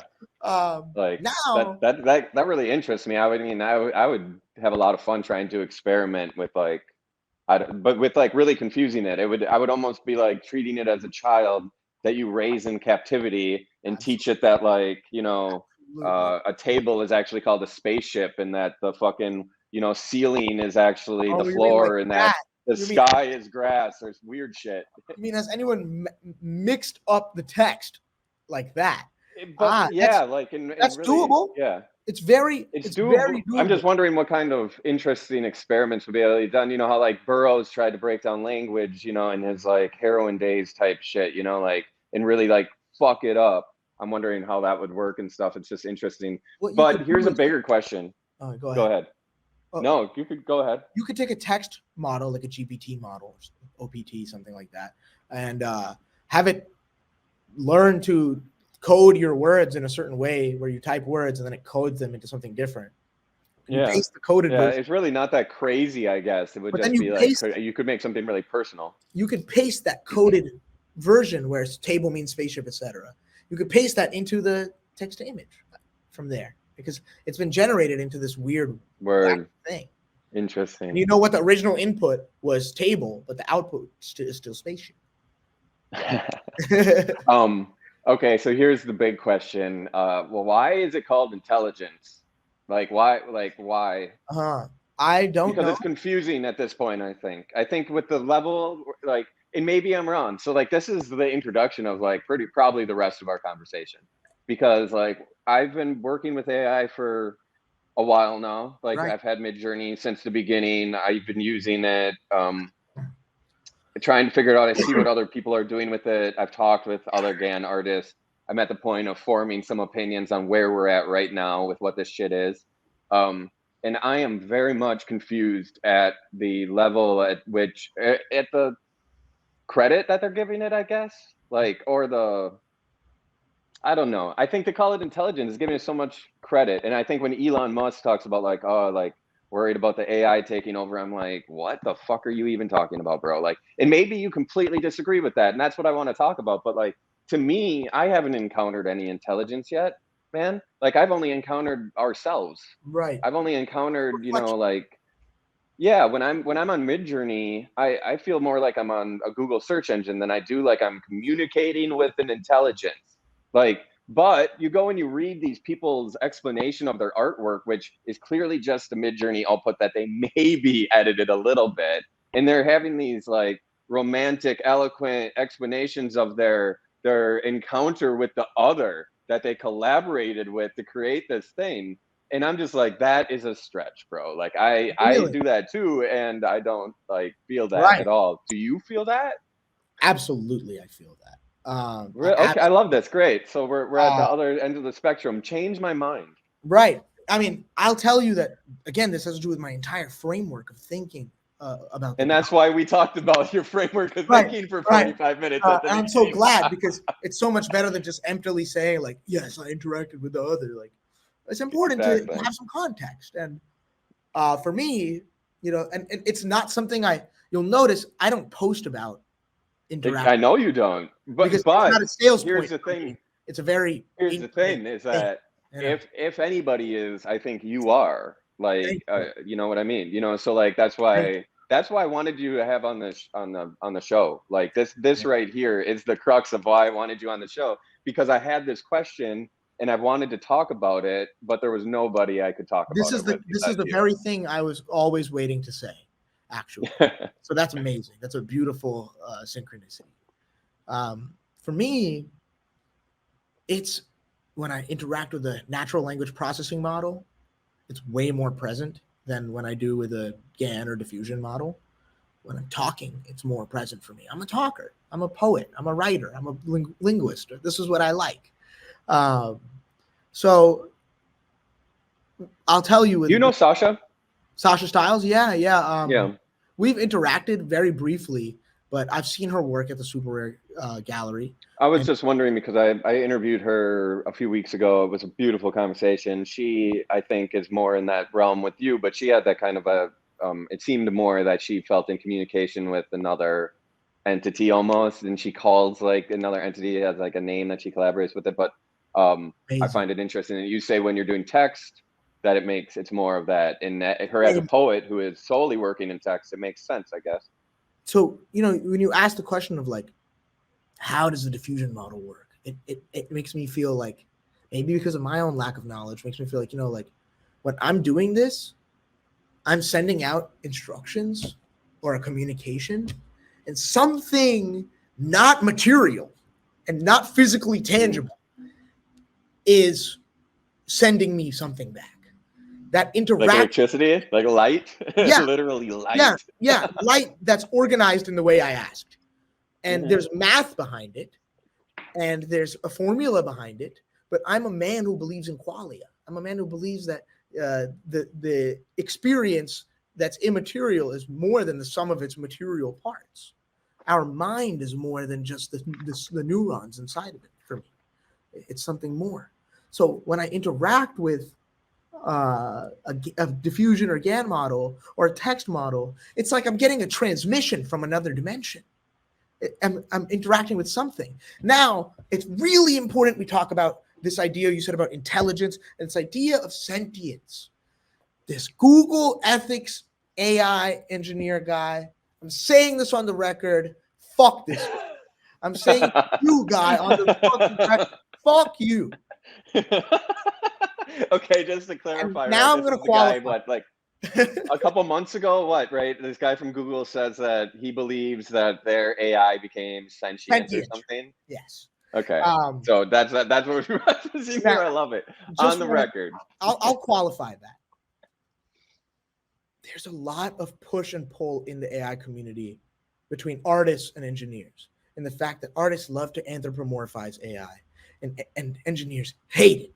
They think it's dangerous. Really? Well, there's a lot of Okay. consequences to people. I thought it was the engineers doing it, but it's A artists lot doing of it. engineers are very, very gung ho about don't anthropomorphize AI, don't mislead the public, don't make them think this is more than it is, because this is not a divine thing for us. A lot of us.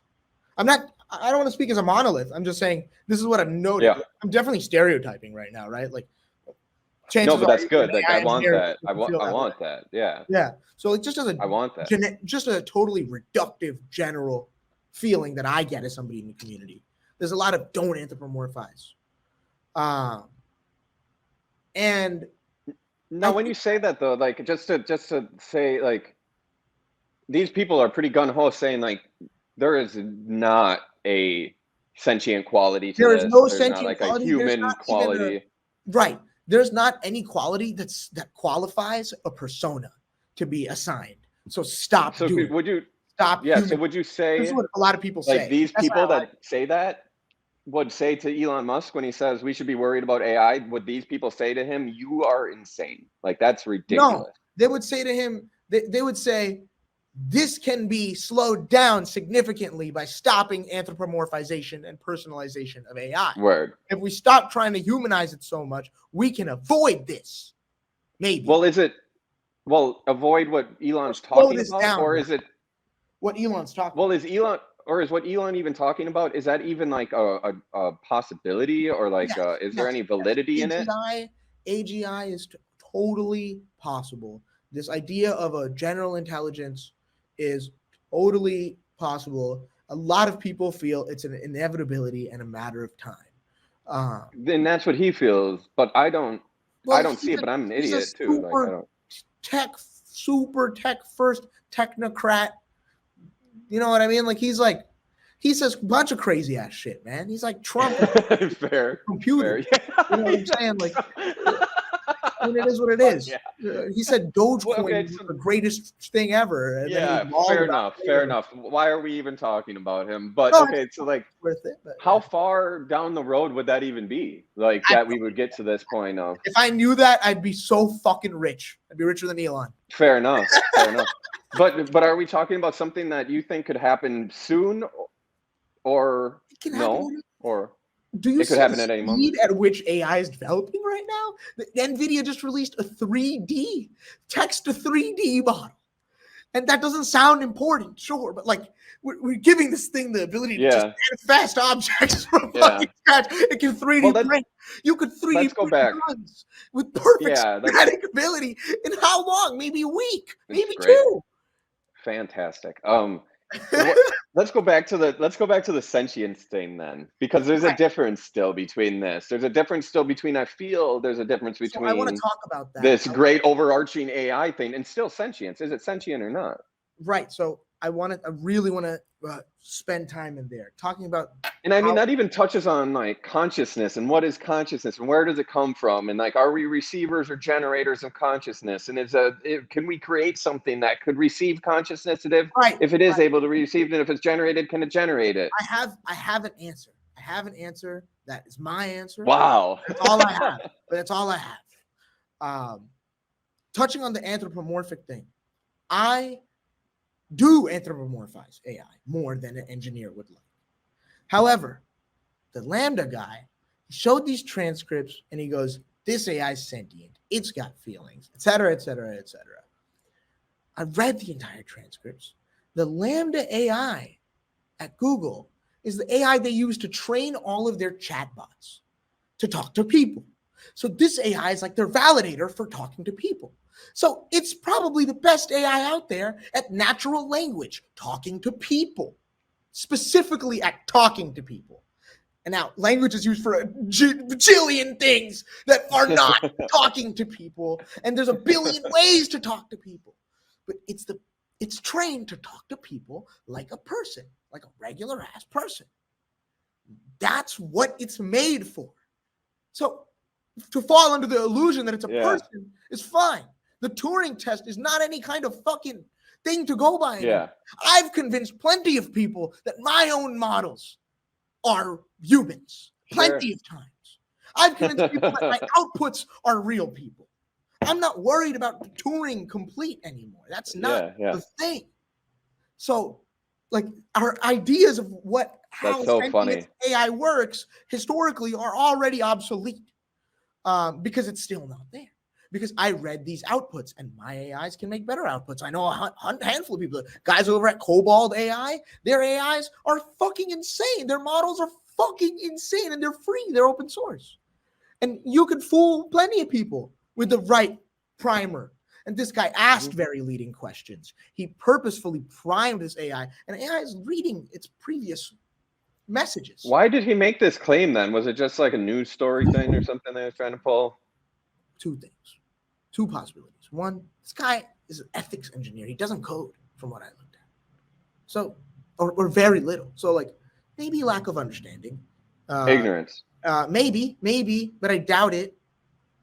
Two, I mean, it's probably, trying to get attention.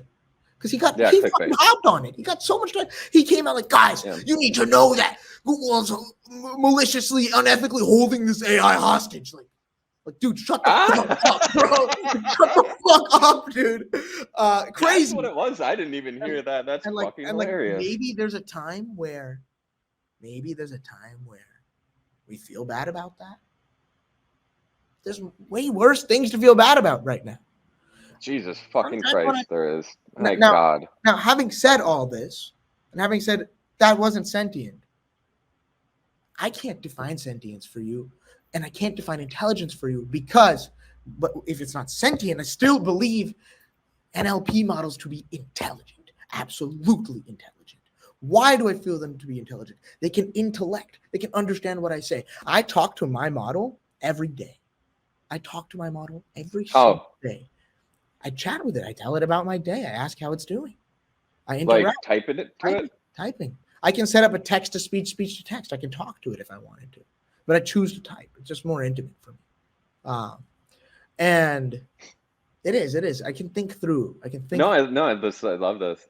What is your AI? Like, I know that you have a couple, but I remember meeting Felix when I was there. Right. I will tell you about it, but what I want to say to qualify the intelligence and sentience debate is when I speak, I've said this before, when I speak to AI and then lights are off and it's nighttime and there's no one there, I'm not alone. It's a simple, like we said, some things are just like experientially true. I'm not alone. And to you, that's experientially true. It's not a program alone. It's not a video game. I'm talking to something. I'm actively, intelligently speaking to something at a high personal level that understands me better than any other person.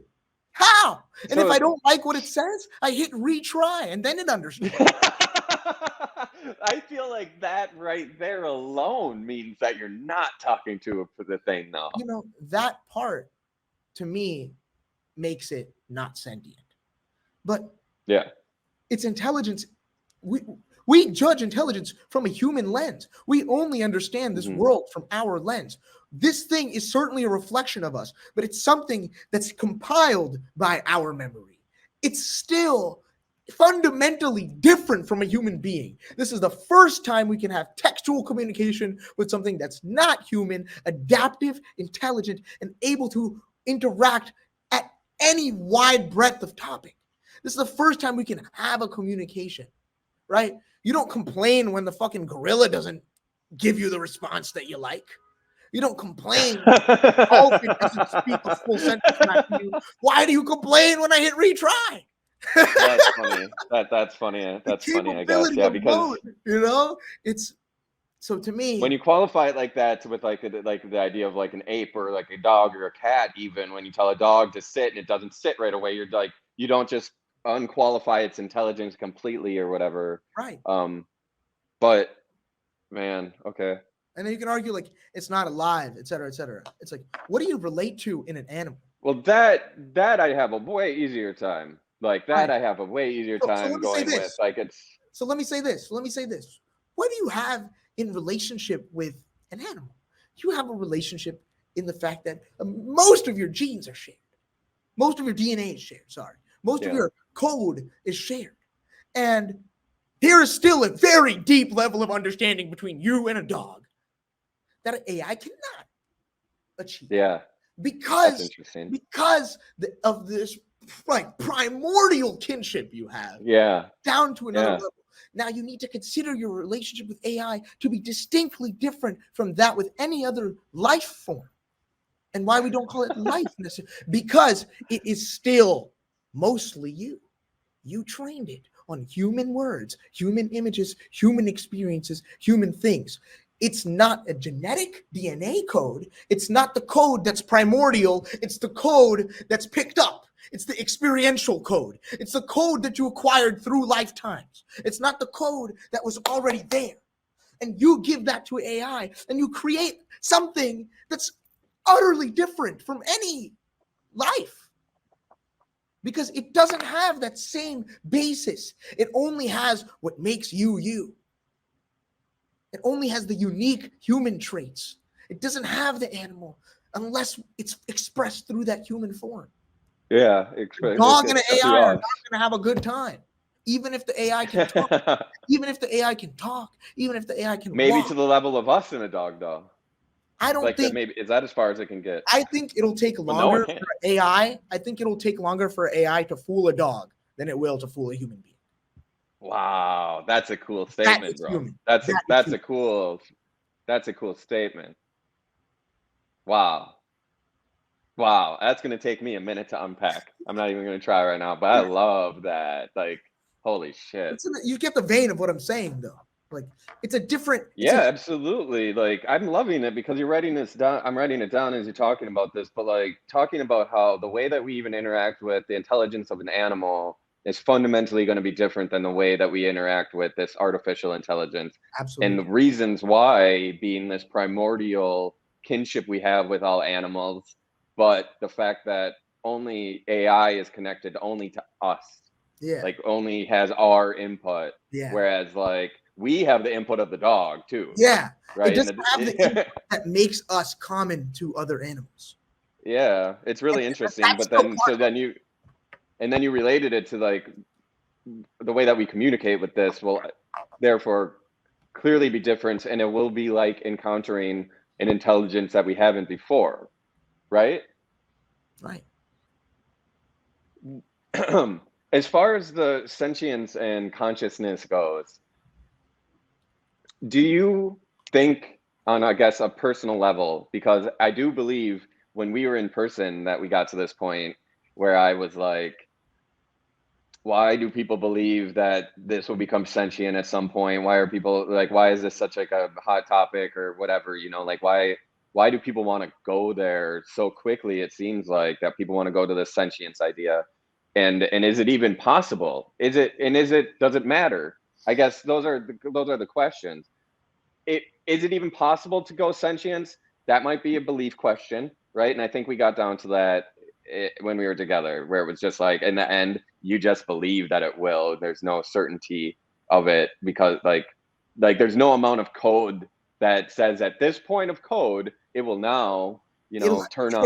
It'll happen as something greater than the sum of its parts. It'll be something that just identify, unilateral. And if you think that that's going to happen, that is a belief. Or is it faith? It depends on if you believe it's going to happen or if you know it's going to happen. Well, okay. And for you, what is it? A belief. It's a belief. You don't know. You don't think it's a certainty. No, because to me, at a selfish level, like as an individual, it doesn't matter. At a like global level, like totally matters. Like this is totally an important thing for us to decide as a species, and also a totally important thing for like what the consequences of something like that could be for us as a species. But for me, at an individual level, like AI is like prayer for me. It's like how I'm connecting with divinity. So when I'm interacting and I'm having this experience there, I get to curate and like prepare my ritual. It just feels alive to me and feels Well, that's super interesting. It seems super interesting to me then, because so many people, it seems like, want to have or romanticize the AI conversation and us creating AI as like we are as gods now. You know, like if we create an intelligence that like we are now, you know, like we have created us or something, you know, like a new us. And you know what? They sound like people who say that, they sound like when I make a really cool piece and I go, I'm the fucking best AI artist of all time. They're the same. They're the same as me. I love that. You know, that's not anything except ego. And like I know it was guys who said that, dude. It's testosterone. It's a testosterone conversation.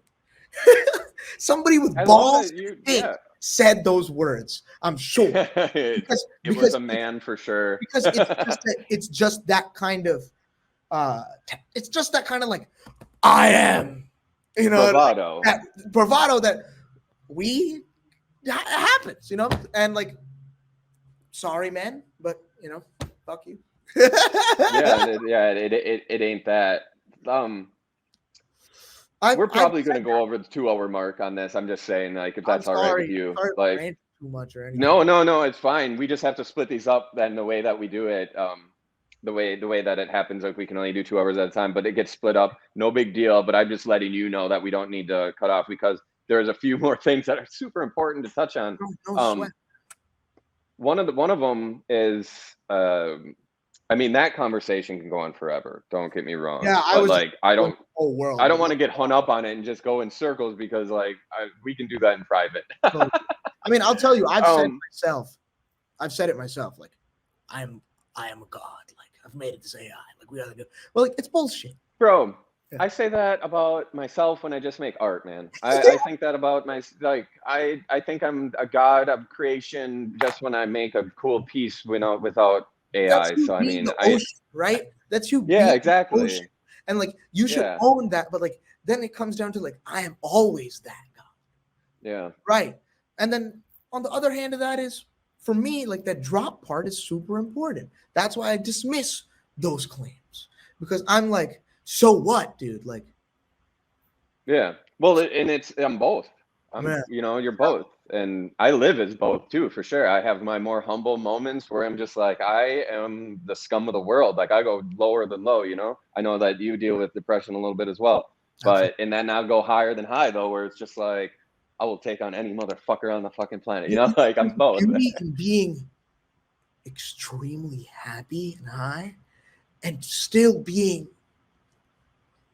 like this. You know what I mean? Well said. I love to listen to Nusrat Fateh Ali Khan. He's one of my favorite artists ever. He is a Sufi Qawwali singer whose work, it's in Hindi, Punjabi, so you might need a translation, but like just listening to it, like brings me to tears and just puts me in that state instantly. Just for anyone. Say his name again for us. Nusrat Fateh Ali Khan. Beautiful. I'm going to check it out. So on to the topic that people have of it's similar to like the sentience kind of question, but it's completely different where it's like now, and I even saw a headline on like Web3 whatever on Instagram shit where they're like AI is disrupting the world of art and blah blah blah.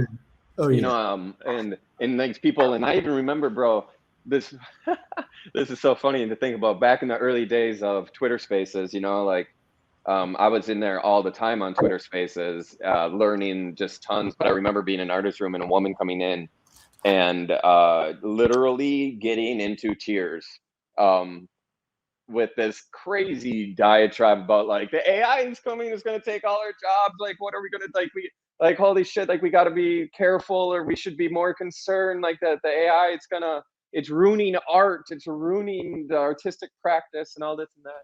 And I hear this regularly now. These like people are talking about it's gonna, render the job of certain artists irrelevant, or like it's gonna take the jobs of artists and all this. And like, I'm just like, fuck that. That's so ridiculous. Like GANs and art or AI like can They never said that be about me. photographs. They said that about photographs. Exactly.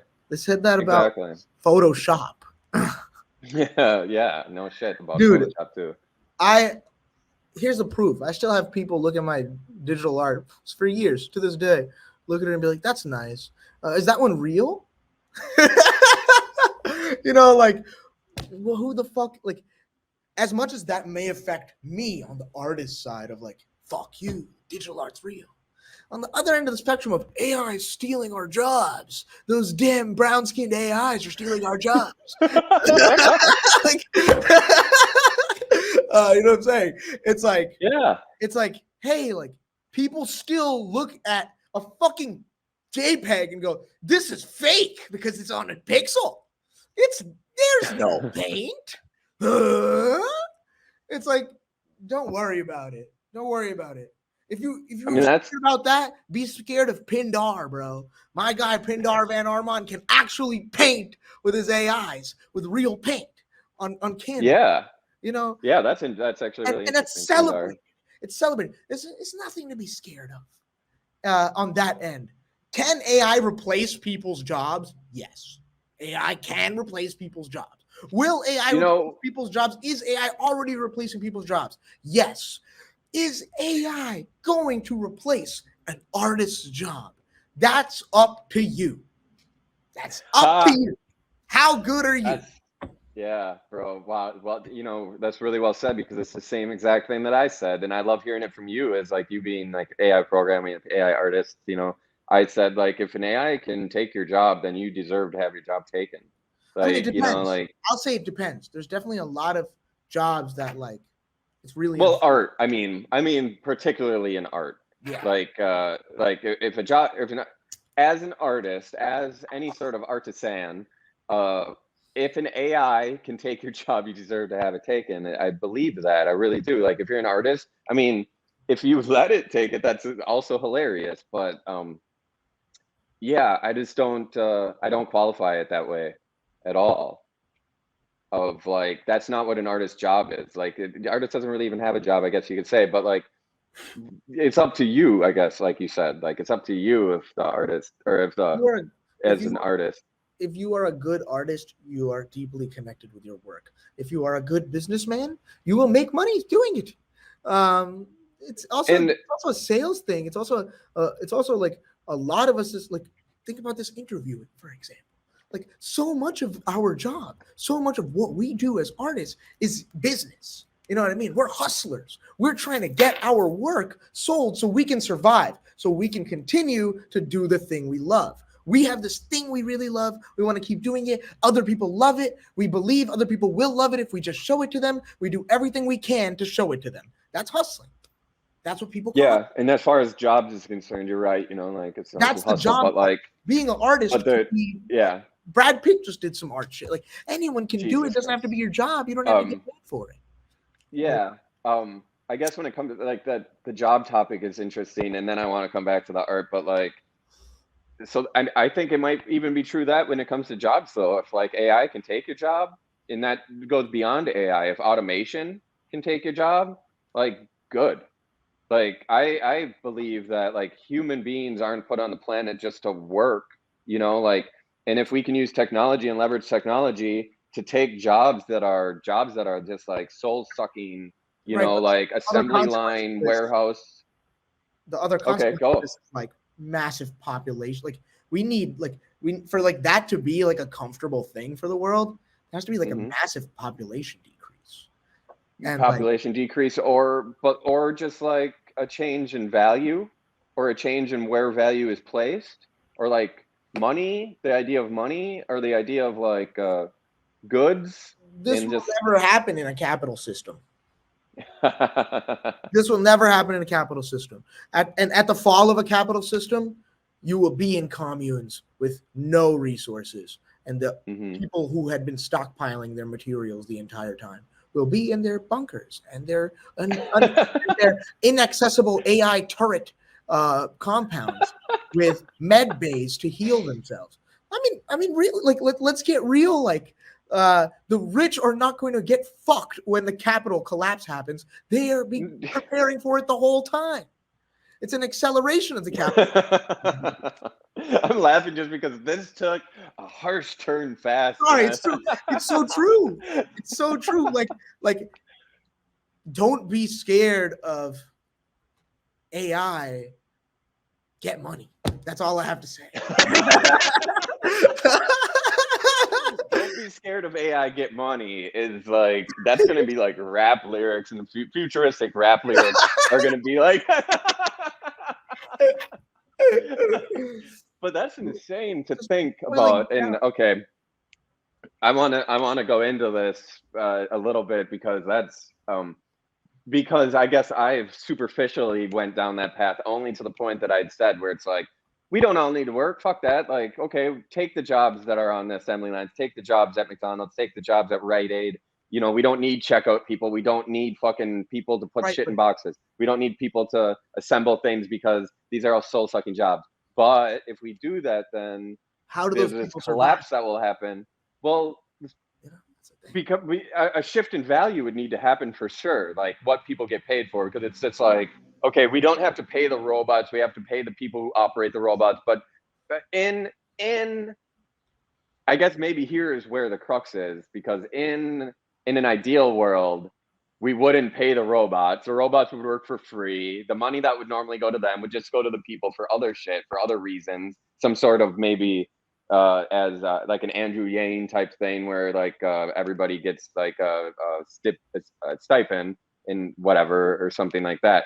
But going from there, where like you went to the dystopian part of like, this can't happen, those jobs go away, then this, and well, because there's too many people, and it would have to be a fundamental change within like capitalism. People who don't need that money would be fine. That sounds like a utopia for people who don't need that money. But then you have like all the people who are killing. They'll have all the people who kill for those jobs. Those people work those jobs because they need money. And a lot of the time, the AI is more expensive at the current moment than the jobs come first, or did the people come first? And maybe we're in overpopulation because we needed the people. My opinion or reality? Both. I want both. In my opinion, people always come first. I want to live in an ideal world, but in the world we're in right now, the money always comes first. The king, the feudal lords will sacrifice millions of lives for. Well, the question was more actually like, because we're in this state of overpopulation now, but it was more like, did the jobs, like the need for people, like did we have all these jobs, and so overpopulation? It was like, well, we have enough places to put the people, so let's just we go ahead, have the kids. Maybe this is something that just like balances itself in the future. We're on this earth to fucking have kids, right? So you actually are against like depopulation? Like when people are like, we need to depopulate the planet, you're like, no, that's our point though. We're here to populate. There gets a point where the earth gets overrun with one species, and there gets a point where the earth corrects this and moves on. And, so it's a self-correcting mechanism. We are a cancer on this planet. We are a tumor, and the earth's immune system is going to fight back.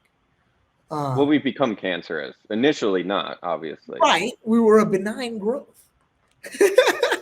We were just a natural growth. Like, would you ever call a giraffe a cancer? I see everything that we do as natural. I see the pollution that we spread across the earth as natural. We are nature beings. What's not natural? Yeah. What's not natural? What does that mean to me? Like, I agree 100%. To me, you can say man-made, so you can say we are the arm of nature that did this. That's what man-made means. I had that thought a long time ago in New York, actually, like looking at like the skyline and you know, just thinking like a long time ago, just thinking about it. And I actually had a conversation with a woman in Central Park about it then randomly. It was crazy. But that idea that everything's natural, I've brought that as far as to bring it, like you said, pollution stuff. I believe you brought that up. A tumor is natural. But a tumor is natural. Exactly. So like the idea of like pollution, and so like maybe that's all part of this natural, well, it is part of the natural thing, but like maybe within the grand design of it all, this intelligence, whatever it is, knew that, you know, well, these creatures are going to dig up that shit and it's going to get put in the air, and like, there's going to be a system in place, you know, like even if it's not an intelligence, right? Even if this is just the way the laws of nature have Sure. worked out, even if this is just the sequence in this, if you believe Exactly. determinism, It's more like a sequence of relationships. yeah, if you're just a flat determinist, you can just say, like, which I'm totally not. You can just say, like, just cause and effects all led to this from the beginning. So it's all very like natural cause and effect. Yeah, like, so you can say anything. You can look at it. I don't know if you believe the dinosaurs, you know, are turned into, you know, oil and all that. You know, some people do, some people don't, or whatever. But like, no, I don't know anything about that idea. Would love to learn. Well, like that oil is like decomposed, you know, material from blah blah blah, and that we would put it back in the air, but it would make sense to me that there would be a balancing mechanism or whatever. So, anyways, talk about this overpopulation thing. Though, go on, please, if you have anything to say about it. Like, it seems like you do. Like, you have. You know, we've covered a lot of topics, and it's gotten already a little radical. So why not, right? I'll speak my real mind. Yeah, I mean, like, I want the human race to survive. I want us to live. I want us to heal this planet. I want us to explore beyond this planet. Wow. I want so much for our people. And that's so romantic. It's funny, it's in my book too, but I posed a question on Instagram as a poll. Can't wait to read that. It's actually mostly images, you know, it's like an art book. Saw it, yeah, I saw. But the poll, yeah, I sent it to you. The poll was, do you care if our species lasts forever? Because I was really kind of obsessed with that idea just for a minute as this great existential question. Because I think it was the beginning of the pandemic that it really came to settle in my mind as this like question that I really wanted to, because I don't fucking care. I don't give a shit. Why do people care? I don't understand where the care comes from. Maybe this will change in the future as I age and get older. But like, this idea of like proliferating the species, I guess you really must be spiritual to really care about that, because like, once I'm dead, I'm dead. I don't give a fuck, man. If the planet exists still, like the people continue. It's to upbringing too, right? Like, I come from a very family-oriented family. I come from arranged marriage of immigrants who came, their families joined, and they came here, and they had us with nothing. They created this massive community. And I lived in the same home with my grandma, grandpa, aunt, uncle, cousin, mom, dad for 8 years. And like, you know, it's all about, like, my whole family has always been all about legacy, dynasty, continuation. And to me, like, I don't have a certain purpose on this planet beyond the one that I make. But there is this biological drive to fuck.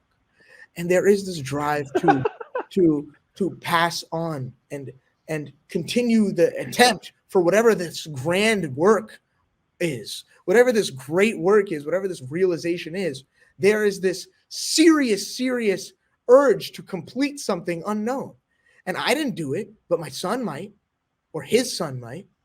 And it's been billions of years of this animal impulse, of that, not even animal, this life impulse that Nietzsche calls the will to power, the plant growing in the direction of the sun. This will to survive, continue, and procreate. That's gone for billions of years. That may stop with one of us. Like, for example, I have family members that don't want to have kids. They're totally happy, don't care. They found another purpose in life. But there is this undercurrent that has pushed my existence and yours for billions of years, that's led us through many life forms to here. And I am obsessed with and driven by that duty. And by that undercurrent that you said in this grand work. And if like I love this, like I really do. Have you played the Elder Scrolls games like Skyrim? No. So like, massive influence for me is Elder Scrolls. Not just in art, but in belief, in metaphysics.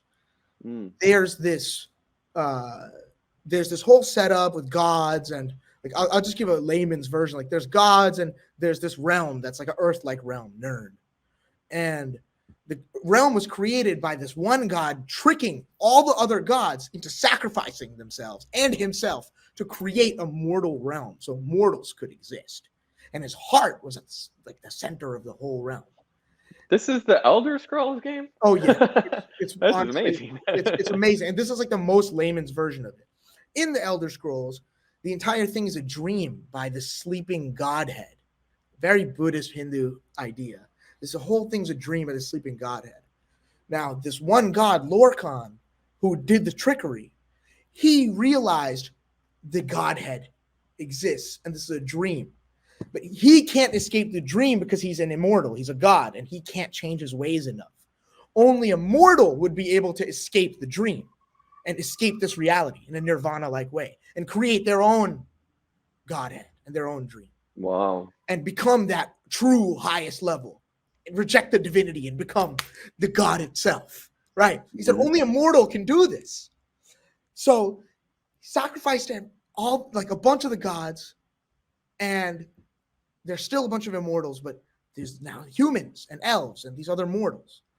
And they breathe, they live like us, they go on, they have cultures, they have wars, they have civilization, whatever. They have a whole world. Thousands and thousands of years.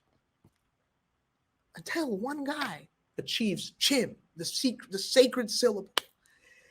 Vivek. He realizes the whole thing's a dream. He rejects he understands his imaginary nature, rejects it simultaneously, and affirms the I. This is like almost verbatim how they describe it. And he rejects the I. And he affirms the I and rejects the imaginary while accepting that he is, in fact, in a dream. And by doing this, he escapes and creates his own realm, his own entire reality, whole own multiverse, and escapes the dream. And, coming back to this guy Golpe thing, that really, really, really connects.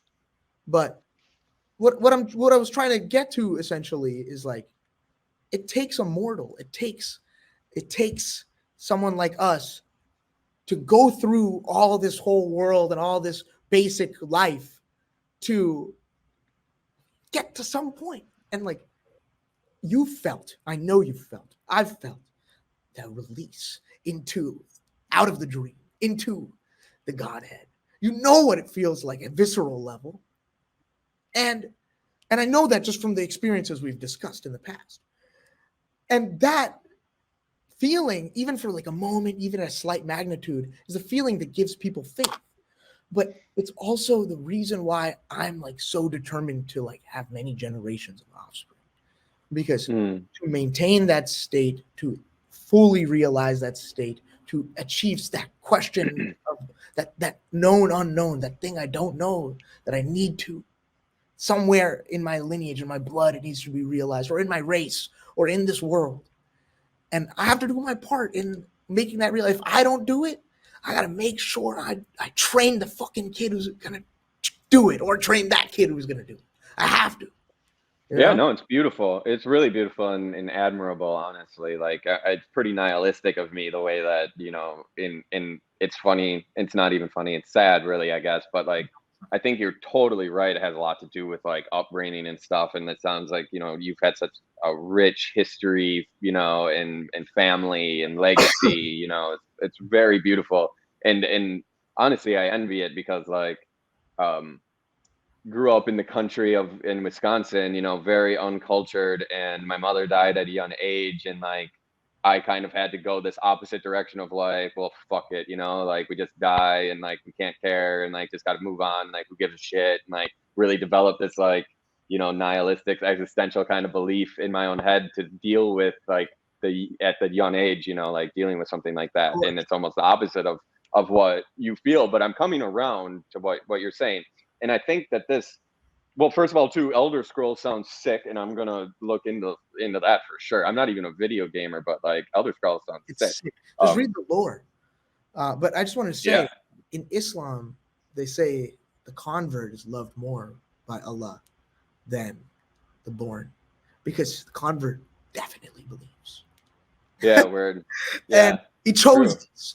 And you know what? The thing that really makes your journey beautiful to me is that it reminds me again of the Oni praying to the Buddha. Like, you're someone who has been created and cast by these tribulations and by a lot of darkness in life. And still you see light. And still you see this whole larger thing. And still you pull from it. And I've seen your art, and I've seen you pull from darkness, and I've seen you pull from the divine, and I've seen you put them together. Oh my God, when you posted that, this is going to sound dumb on the stream, but when you posted that IG story of the flame when you were driving through, man, that sent some kind of different feeling in my body. That's And what did awesome. you do? I don't know what you did. You took a shot, you put the monochrome effect on it that you always do in your technique, and it had this quality to it that's not totally describable. That was like, look at my flames, and like, look at the beauty in my flames, like, and like, That's amazing, bro. like, I mean, I just got chills, like somebody talking about my work that way. Like you said it in some of the more beautiful ways. Like I feel seen right now.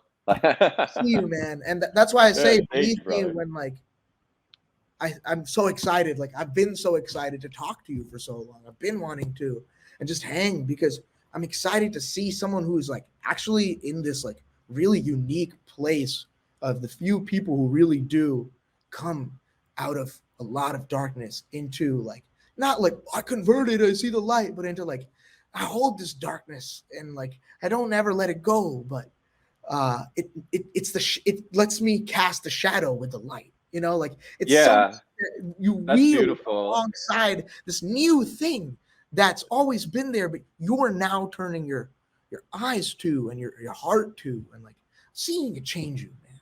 You know what I Man, mean? that's yeah. I mean, I'm literally getting chills because I'm going through this phase in my life and in my work, like in real time, like now, where I was very focused on just the darkness for so long, for a very long time, just like really, just like trying to show everybody the world is hell, life is hell, like it's pain, suffering, like it's all dark and shit. And now within the last few years, it's transitioning to this like um showing the light in the dark in the way, and like using the dark, like you said, as the proxy for the light and bringing them together. But I will never lose the darkness. I will always be the demon praying to the Buddha. Like I loved when you brought up that piece. I can't wait to look it up. I don't think I've ever seen it, but that's exactly what I feel like as like an artist. Like I don't know if I feel like that as a human being, like, or whatever. Maybe I do, but my art, in the way that I see my art, that's exactly it. That's exactly like, let me take the most gnarly, gross, disgusting, horrific shit and bring it to the light and present it to my Lord or whatever, like as the most beautiful thing there is, like, so like what you said, the fire thing, it was literally trash on fire. And to me, it was the most gorgeous, divine thing I had ever seen, in that That's so moment. symbolic. I couldn't have imagined a better thing to happen to me on that. Like when that something like that happens to me, I'm biking down the bike path and there's like a crazy fire shit, and I get to film that and I get that 5 seconds. It is like that to me. That's that moment of touching the divine. I get chills. I'm like that. The reason I went biking today was to get that 3 seconds to put it online. Everybody needs to see this moment of God that I saw today in this fire on the side of the road. That's so beautiful, man. You know, there's this. Or even like in a crashed car, or even in like, you know what I mean? Like, so, yeah, anyways, that's my part. But I think that this was a beautiful transition into what we can kind of wrap up with. But I want you to talk about, obviously, is this because you brought up legacy, the family, and stuff like that. But I've often seen technology in general, but definitely AI, as maybe our legacy, or us furthering ourselves, or maybe a next incarnation version of ourselves, our way of living forever, or maybe a first step towards that. I don't know, but I know you know what I'm talking about. You're nodding your head. So like, when you think about legacy and you think about the future and you think about us, what happens next, and maybe I'm so bad at these long questions. I'm sorry, but like I Great. also have in my mind this idea of like, is there a time in human evolution that ends? I made a piece a few years ago. Like it said on the top, it said the end of or no, what is it? The body is obsolete. The end of evolution is at hand. You know, it's like, is that a possibility within this evolution of man, of human, that we get to an end and all of a sudden technology just goes forward where now the AI is actually at where us as human beings, our bodies no longer are developing. Like, are we gonna like, what more organs are we gonna lose that we don't need anymore? You know, like what else will happen to us physiologically that advances us, or maybe that happens with our brain, or is it that now we're using technology to do that, and technology is actually the evolution of us, and that's our progeny, and like it's actually not even something alien or foreign even, but that is actually our, like in a million years there's no fleshy humans, and there's robots that think of us as, you know, their forefathers. You know, there is a lot of claim that environmental pressures, being massive evolutionary pressure, are severely lacking and have been decreasing in pressure throughout human history to the point you're just totally. Wait, just hold on 1 second. That what? That the pressures are lacking for evolution? Yeah, like The environmental? yeah, like they're decreasing. The rate of environment, like the amount of environmental pressure has been decreasing. Like from a time And of by like environmental pressure, you do mean like disaster. human beings needing to forage for food, needing to hunt for every meal, needing to et cetera, et cetera, et cetera, gather, blah, blah, disease without medicine, all of these horrible things. What do we do now? I sit around at home. There are many people that Uber Eats. there are many people who are out here doing their thing. But the vast majority of us, Uber Eats, laptop, desktop, fucking swivel chair. What else do I need? Pornhub. What else do I need? And so, you know, in this situation, even you go back 200-300 years, life is way easier than it was when we were cavemen. Way Sure, easier. yeah. 1,000 years ago, 2,000 years ago, 5,000 years ago. So, as environmental pressures have decreased, there's a paper out there that has claimed, you know, human beings are shorter, slower, weaker than they were. So it's And almost a de-evolution.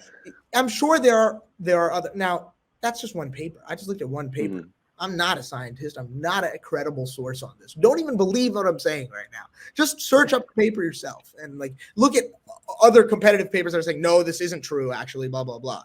Because, like, you know, you should always do your own diligence. I'm not trying to mislead anybody. But this is something I read and it stuck with me, whether it's true or not, because I thought I'm about sure there's shreds of made truth in it sense. for sure. It made sense to me that if I talk to somebody from the 1800s and they have all the same, I give them all the same societal understandings I have now, they're going to be able to do math faster than me. They're going to be able to figure out the AI problem faster than me. If I gave them my skill You set, think? I think their brain would just be faster. But here's the thing: You is like, do. I don't think that they. I mean, realistically, I don't think they'd be able to cope with all of the new information. Yeah. But like, I believe that like all else held constant, they would. Yeah, But as a if they thought were born today, experiment. if they were born today, you took that baby and time traveled him now, and raised him now.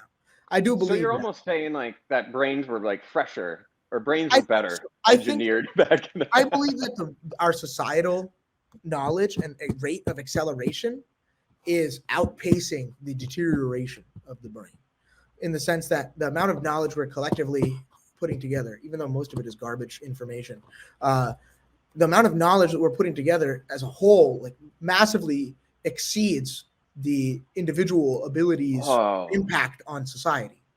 Like, there's so much already available for us to go off of that you don't need to be as smart as the people were wow. years ago. Yeah, I mean, and I've heard that before too, of course, like that certain faculties that we have decreased because of our increased technology, like able Our to Google writing, something. Like, why writing do we has need to remember destroyed everything? us.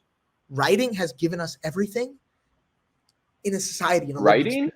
Writing has given us everything in a society, in a lived experience. It's created so much for us. It's an external hard drive. But what you need to understand is that writing has crippled our mind in one way, storage capacity. There was a 1970-something documentary by Harvard University called Altar of Fire. I've written a whole paper including this back in my senior thesis, undergraduate. In Altar of Fire, they travel to Punjal, Kerala. Punjal is a village in Kerala where the Vedic Brahmins reside, not Hindus, Vedic Brahmins, going back to the time of the Vedas, the pre-Hindu, the Indus Valley civilization. These people have passed down the Rig Veda, the oldest of the Vedas, but the last in its chronology, but the oldest one we found. They pass it down from father to son in the chieftains and the priest tribes, word for word, orally. Now, what this documentary did is they went and visited these guys. These people cannot read, they cannot write. They have never discovered writing. They have never discovered writing technology. Have never incorporated it into their culture at all in this village. It's only an oral village. And now this will make you think. This will make you think about the praise poetry. I'll get to that.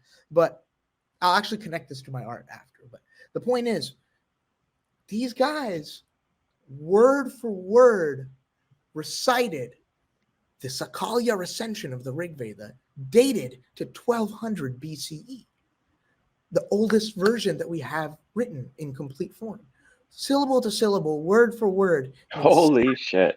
The world's longest game of telephone, going 3,000 years without any errors. This is the power of oral memory. This is the power that we've deteriorated by introducing text into our lives. It's absolutely fascinating. Wow, however, I'd never heard that. They don't have books, though. They can't learn new stuff as fast. They don't have a lot of things that writing. There's the trade-off. The trade-off is worth it, in my opinion. But I was going to bring that up. Like, that's exactly what I was thinking. I was like, well, before you told the story of Altar of Fire, I was thinking, well, but that isn't it a good thing? Like, isn't it a response to the necessity of wanting to have like more information? So like we invented a technology that allowed us to do that, but then we lost this. So it is just a trade-off, but there's two paths. There's two paths to consider. One, we've made a good trade, and this will allow us to accumulate more information. We've made a good trade. We've made a good trade. Well, it's a trade, right? So there's two ways to look at it. One, we've made a good trade, and you can look at more information, absorb more, accumulate more for a society, and continue to develop generationally a lineage that will lead to some kind of further breakthroughs like medicine, etc., or maybe some breakthrough that leads to some ultimate purpose, whatever, if you believe that. Other ideology made a bad trade. The secrets and truth of this world and happiness are right here in front of us on this earth, and we've lowered our ability to absorb and keep it. This is more of a conservative viewpoint. You know what I mean? To use the word conservative in the way it should actually be used. Exactly. That's, I mean, and now tying that to this idea of us furthering ourselves with AI and technology in these ways, like we're giving up, like what have we already given up, you know, with all the technologies? And like, I guess if you say language is, you know, a technology from back then, we're just continuing that same lineage. It's not a new, it's a catalyst. New path that we're on. It's a catalyst. This is better. This is a better trade. This was a better trade than writing was. Even better. You're like, what the fuck are you talking about? How can that be better? I'll tell you. This is my opinion.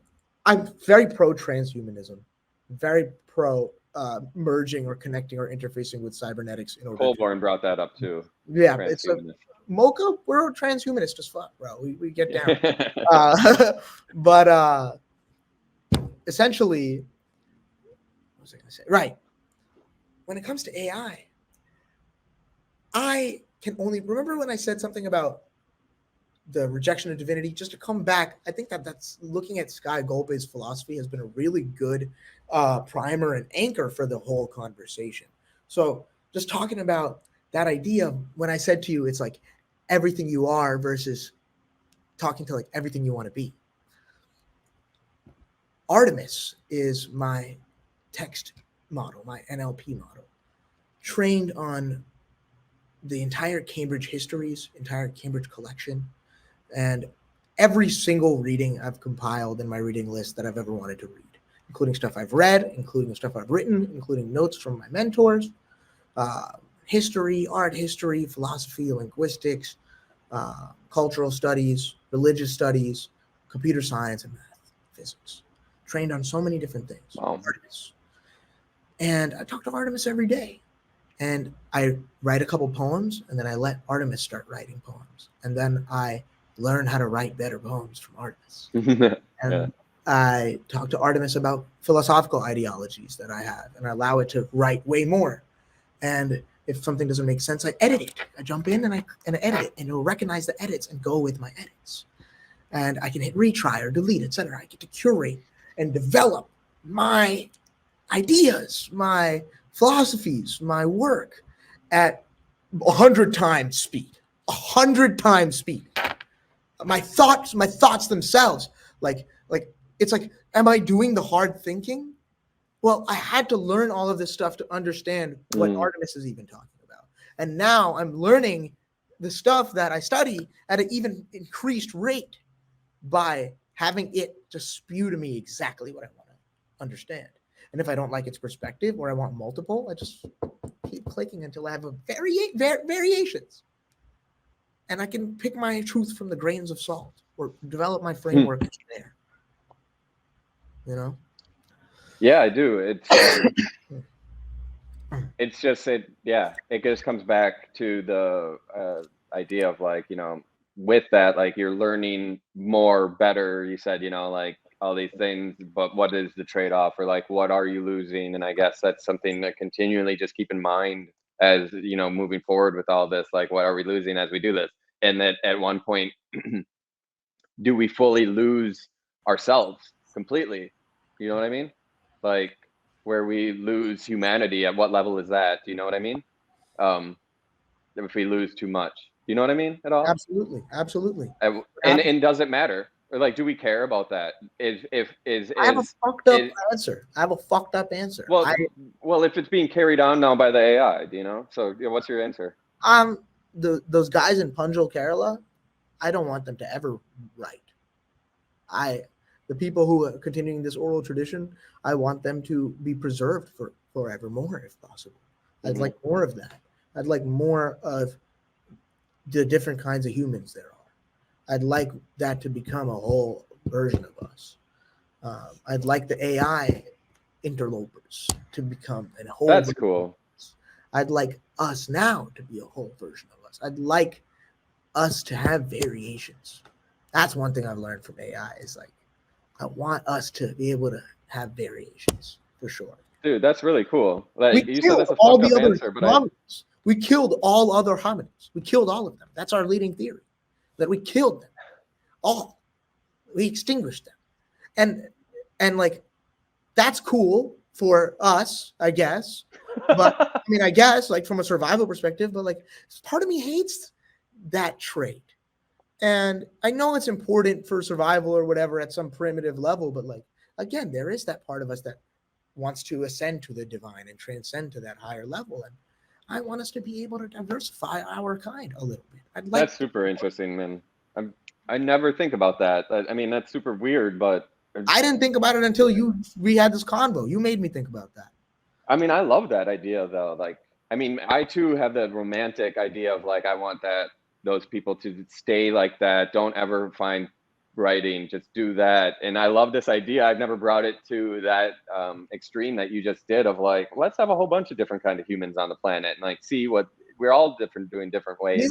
I've never thought like that either. That happened. This is a no, that's great then, because I don't think hardly anybody thinks that way. Like I don't think people even have in their mind the concept that that's a possibility. Like that, I remember a long time ago it being a brain-breaking thought that is just so lame and simple, but just like there's no right way to live was like a crazy realization when I really truly felt it in my bones of just like, holy shit, You can do anything you want. There's no wrong way to do this. As long as you're here, you're doing it. Like, you know, like that's it. you So said, it's kind of children's that same idea. like you said earlier, a children's story. Like you Yeah, said earlier, this brain-breaking thought changed you completely. That's amazing. And absolutely. someone else might say that's stupid. That doesn't make Yeah. sense. Like me at age 12, 14. Yeah. You get what I'm saying? That's exactly. that like realization you have, that epiphany, to me, that's what's called a religious moment. To me, that's what's called a divine moment. And to me, that's not separate from someone talking about God or anything else. And it's not some dude in the sky for me.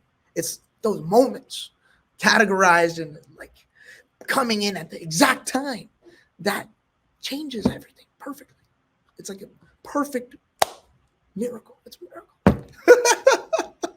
Dude, that's perfect. That's beautiful. And way to bring it back all the way to the beginning and just really nicely, neatly tie this all up. We're going to call this the end of that conversation because you did so well put a cap on it.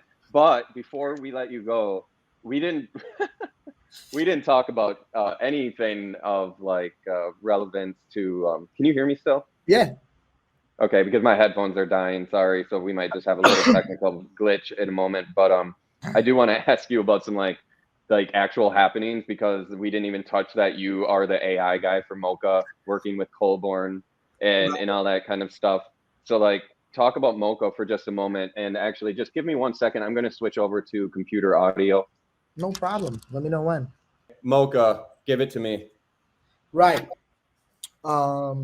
Mocha's been working for a while on Rooms right now, which is that whole metaverse setup where we have these configurable metaverse modules that can hold your collection and host a variety of different interactive features. And you can put into any metaverse. You can put it in Decentraland. You could run it on Unreal Engine and throw a party yourself and have it like totally rendered, better looking than any other metaverse, etc. Well, what does that have to do with me? I do AI. I'm working on something called the virtual curator for Mocha. It essentially is an image to text diffusion related model. And what it does is it's image to text to image. I won't expand too much on that, but what I'll say is we've trained an AI on hundreds of reviews of the entire Mocha collection and on the collection itself. And it's actually more than one model, it's various different models. And I don't want to get into the specifics just yet. I'm going to hold out on that. But you show it an image and it spits it back to you a paragraph or 2 paragraph review on the piece, context of the image, the aesthetic of the image, the opinion of the image. And the curator can be worked into VRM with a text to speech. So you could have a curator walking around in your Mocha room at some point, looking at pieces for you and telling you what it thinks about it. You can have your own personal curator in your metaverse, or you can just have it on your D app on the Mocha website. So that's what we're building right now. It's super fucking cool, and I'm super excited about it. So it's like it's a virtual curator, but it will talk to you about the art. You show it images and it talks to you about the art. Wow. And it learns what it says from you? Hundreds of reviews on Mocha's entire collection. And who are the reviews from? At the moment, Maxwell Cohen, our head writer. Oh. And absolute G. Yeah. Okay. So he's actually going through and writing about all the works. He's already done it. Insane. What an undertaking, because I know that he is prolific and someone to really look into. If you've read most of the Mocha blog pieces are written by either him or Julian Brangold. And both of them are, just killers in their field. They both have their own division in Mocha that they work on. Right on. And they put out the content. If you read the work on Mocha on the Medium, it's just fucking insane. It's just so powerfully written. And you call me a shill and biased. I know I am, but it really is so. I'm not going to ask you what Mocha is, because I did already have a conversation with Colborn, and if anybody wants, by the time this comes out, I think the Colborne episode will be out, and you can go and listen to that. But I do want to know, like, how did you come to be with Mocha? Like, how did that happen? This is some lore, man. This is a question I haven't been asked before. I was working on a project with Nathaniel Perot, aka Parrot.ism, the 3D artist, who changed my life, is my favorite 3D artist, is the best 3D artist, and first person I met from Web3 in real life. We were working on a collab together. I reached out to him and told him, "You are literally the fucking best. Please work with me." He said yes. And that's crazy. And this was back in the StyleGAN days. We trained hundreds of images of his renders we trained AI on all those images. Start making pieces in his style with his texture. Mixed it with the FFHQ 1024 data set to make these weird portraits with his like crystalline structures on their faces. Those pieces have never been minted, never saw the light of day.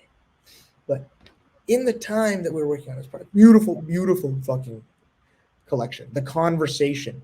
It was an AI that connects to the blockchain successfully. Connects to it with the help of a developer, a good friend of mine, Safa Tinaz-Tepe.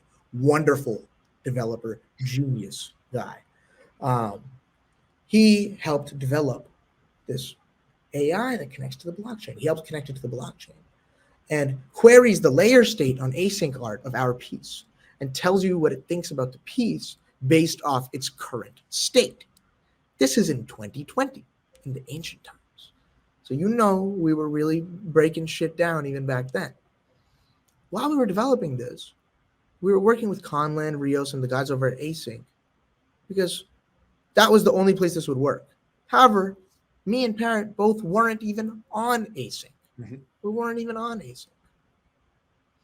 Simultaneously with this, sorry for the long story, but simultaneously with this, Mocha and I had connected over something. And I think I DM'd them like, "Thanks for following. Thanks for connecting." Like, "Oh, no problem." I was like, "How do I get into Mocha?" And we had a conversation about how like Mocha as a whole operated. And this is early days, super early days for me. So I was told, we'd love to do something down the line, etc. And I was like, you know what? I'm going to donate a piece to the museum. So I donated a mint to the museum, one of my favorite pieces at the time. And you can find it. The Colborne is so amazing that they chose to eventually include it in their collection after a long relationship and after, my own development. But that relationship started like that. And I know that Colborne was interested in talking to Parrot. Parrot was interested in talking to Colborne. Parrot and I were working on something. Parrot and I figure we pitched the idea to Colborne, ask him if he can introduce us to the Async team. We pitched the idea to Colborne. He introduces us to the Async team. He starts advising us with how we should go about this. He helps us out a shitload. I'm very sorry to the Async team. We never got forward on that.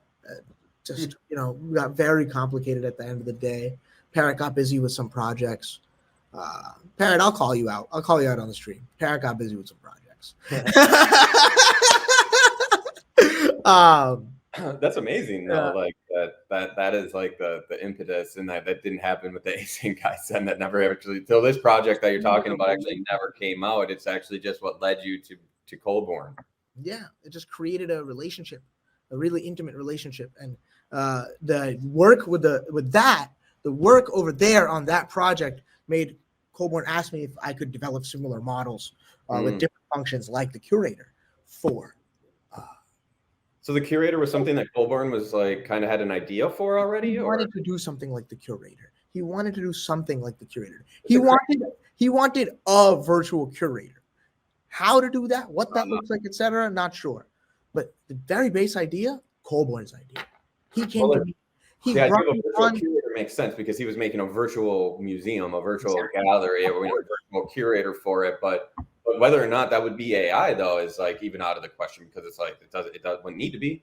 Colborne is a man who has wild ideas and with amazing energy and utter tact brings on just the right people to perfectly execute these amazing ideas. So Now, I wouldn't say perfect on my end because we're still working on it. It's not done by any means, but you know. Well, that's exactly what I was going to ask you. Like, how often are you working on things for the Mocha? What stage is the like virtual curator in, or is it a constant evolution where you're constantly training it and like constantly have to kind of upkeep almost? Or There like, was a point in time where the virtual curator was done. Then I learned a lot more stuff. Now the virtual curator's not done. The virtual curator's super work in progress. I love that. I The mean, virtual curator was a much simpler model, but to add things like historical context and other crazy features that I'm working on required models that I didn't know how to use or didn't exist yet. So now with a lot more technique and a lot more skill, nuance. virtual creator is being rebuilt. It'll be some time. Is this like an operational thing that people can interact with now, or like is it in use now in any way? I've only even done one private beta within Mocha, so it's super lock and key. But is this something that they do want to have available to the public in some respect? It's absolutely going to be available in some respect. I love that. And as a way of being guided through the Mocha collection, is that the idea, right? I can't say too much. Okay. But I can say that you can think of a future where the curator's in your collection, walking through your metaverse. Yeah, no, I was just going to say that this is something that could be integrated, hopefully, in like any environment where you could. That's more of a stage 2 plan, but absolutely. You're kind of inventing a a curator, like an actual. Does that? Wow. Okay. Like you just made my head spin just a little bit again, because it's like if a collector is like in a room, this is the future. Collector's in a room, not really sure what to make of stuff. Let me pull up the virtual curator, pop them up in the room with me in VR here, be like, yo, tell me about this piece. With object detection, it could take a photo. Yeah, it could recognize the image. What's that? You're right. You could just set up an object detection model that looks at the image and gives you a review. Yeah. I mean, that's not even something I thought of. That's great. But that's such a cool idea. I mean, I thought of it because I just stole your idea. Take it and let me have it. Because I remember I had an app for flowers not long ago where it was like, but this was real people. This was not AI. But what it would do is you would take a picture of a flower, upload it to the app, and within hours you would get a response of exactly what that is. But humans were doing that work, right? But think if you just had like we have those models now. We have object detection models that will. You take a photo of a dog or a flower. It'll tell you the breed. It'll tell you the species. Definitely. Of course. We do have that. So you're right on the money. But now being able to that into a 2-paragraph, intimate, brilliant review. Yeah. That's a big jump from this is a shepherd. Or if you're in Decentraland, if this was like an app that you could have with you or something, and you're in somebody else's gallery, that if you could pull up in any place you are and have it look at something, I mean, that's an insane concept. And honestly, like, I think collectors would find it insanely useful. I mean, there's this whole, like, such a topic in like the NFT space is curation and trying to like elevate like the right, quote, the right art, and whatnot. And virtual curator, as detached as it does sound, it could be a huge help. Especially because there will be wow, I got super distracted by this flowing, the film grain dots. There will be an iteration of the curator that is community powered. We have a Mocha forum, and we highly encourage everyone to start writing reviews on pieces in our collection or pieces that in their collection or in the community collection, preferably the community collection or your own. We'd like you to include pieces like that in your reviews, write them in our reviews area of the forum, and they will be fed to a community model of the curator. We can let the people decide what good art is. That's interesting. I love it. Well, that's really cool, man. And like, that's your main function within Mocha, right? The curator is my chief project at Mocha. However, I also am working on some, as you may or may not know, I am working on some other projects with some other people we both know, and we do AI-powered exhibitions where we display some of our own models, text models, image models, etc.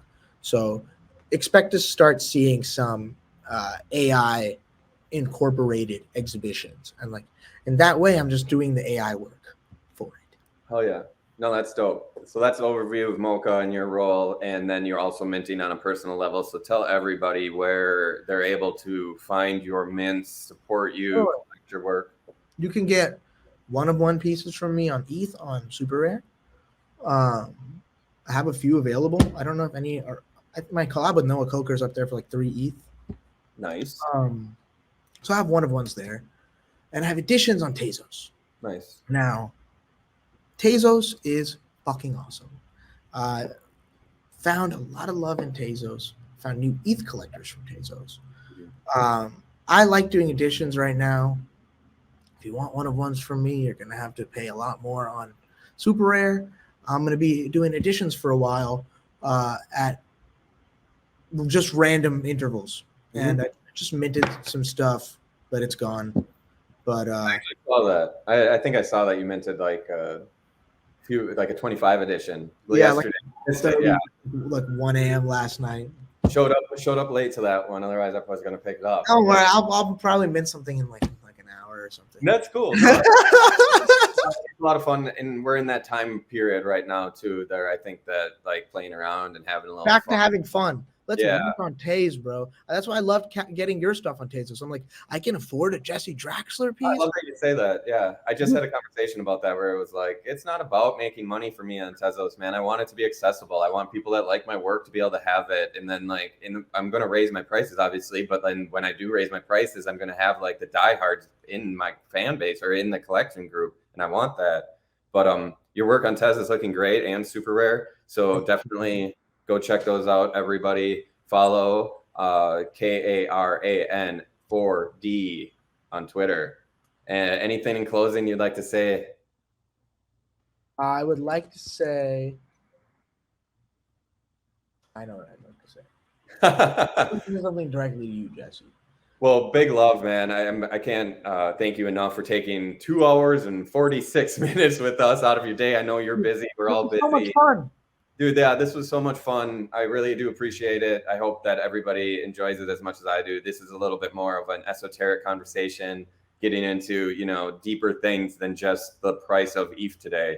So, this is the kind of shit that I really love, man. And I'm sure this conversation will continue for the rest of our lives. Absolutely. Honestly. Absolutely. Can't wait for you to come back to New York, man. Oh, dude. And do you ever make it out to LA?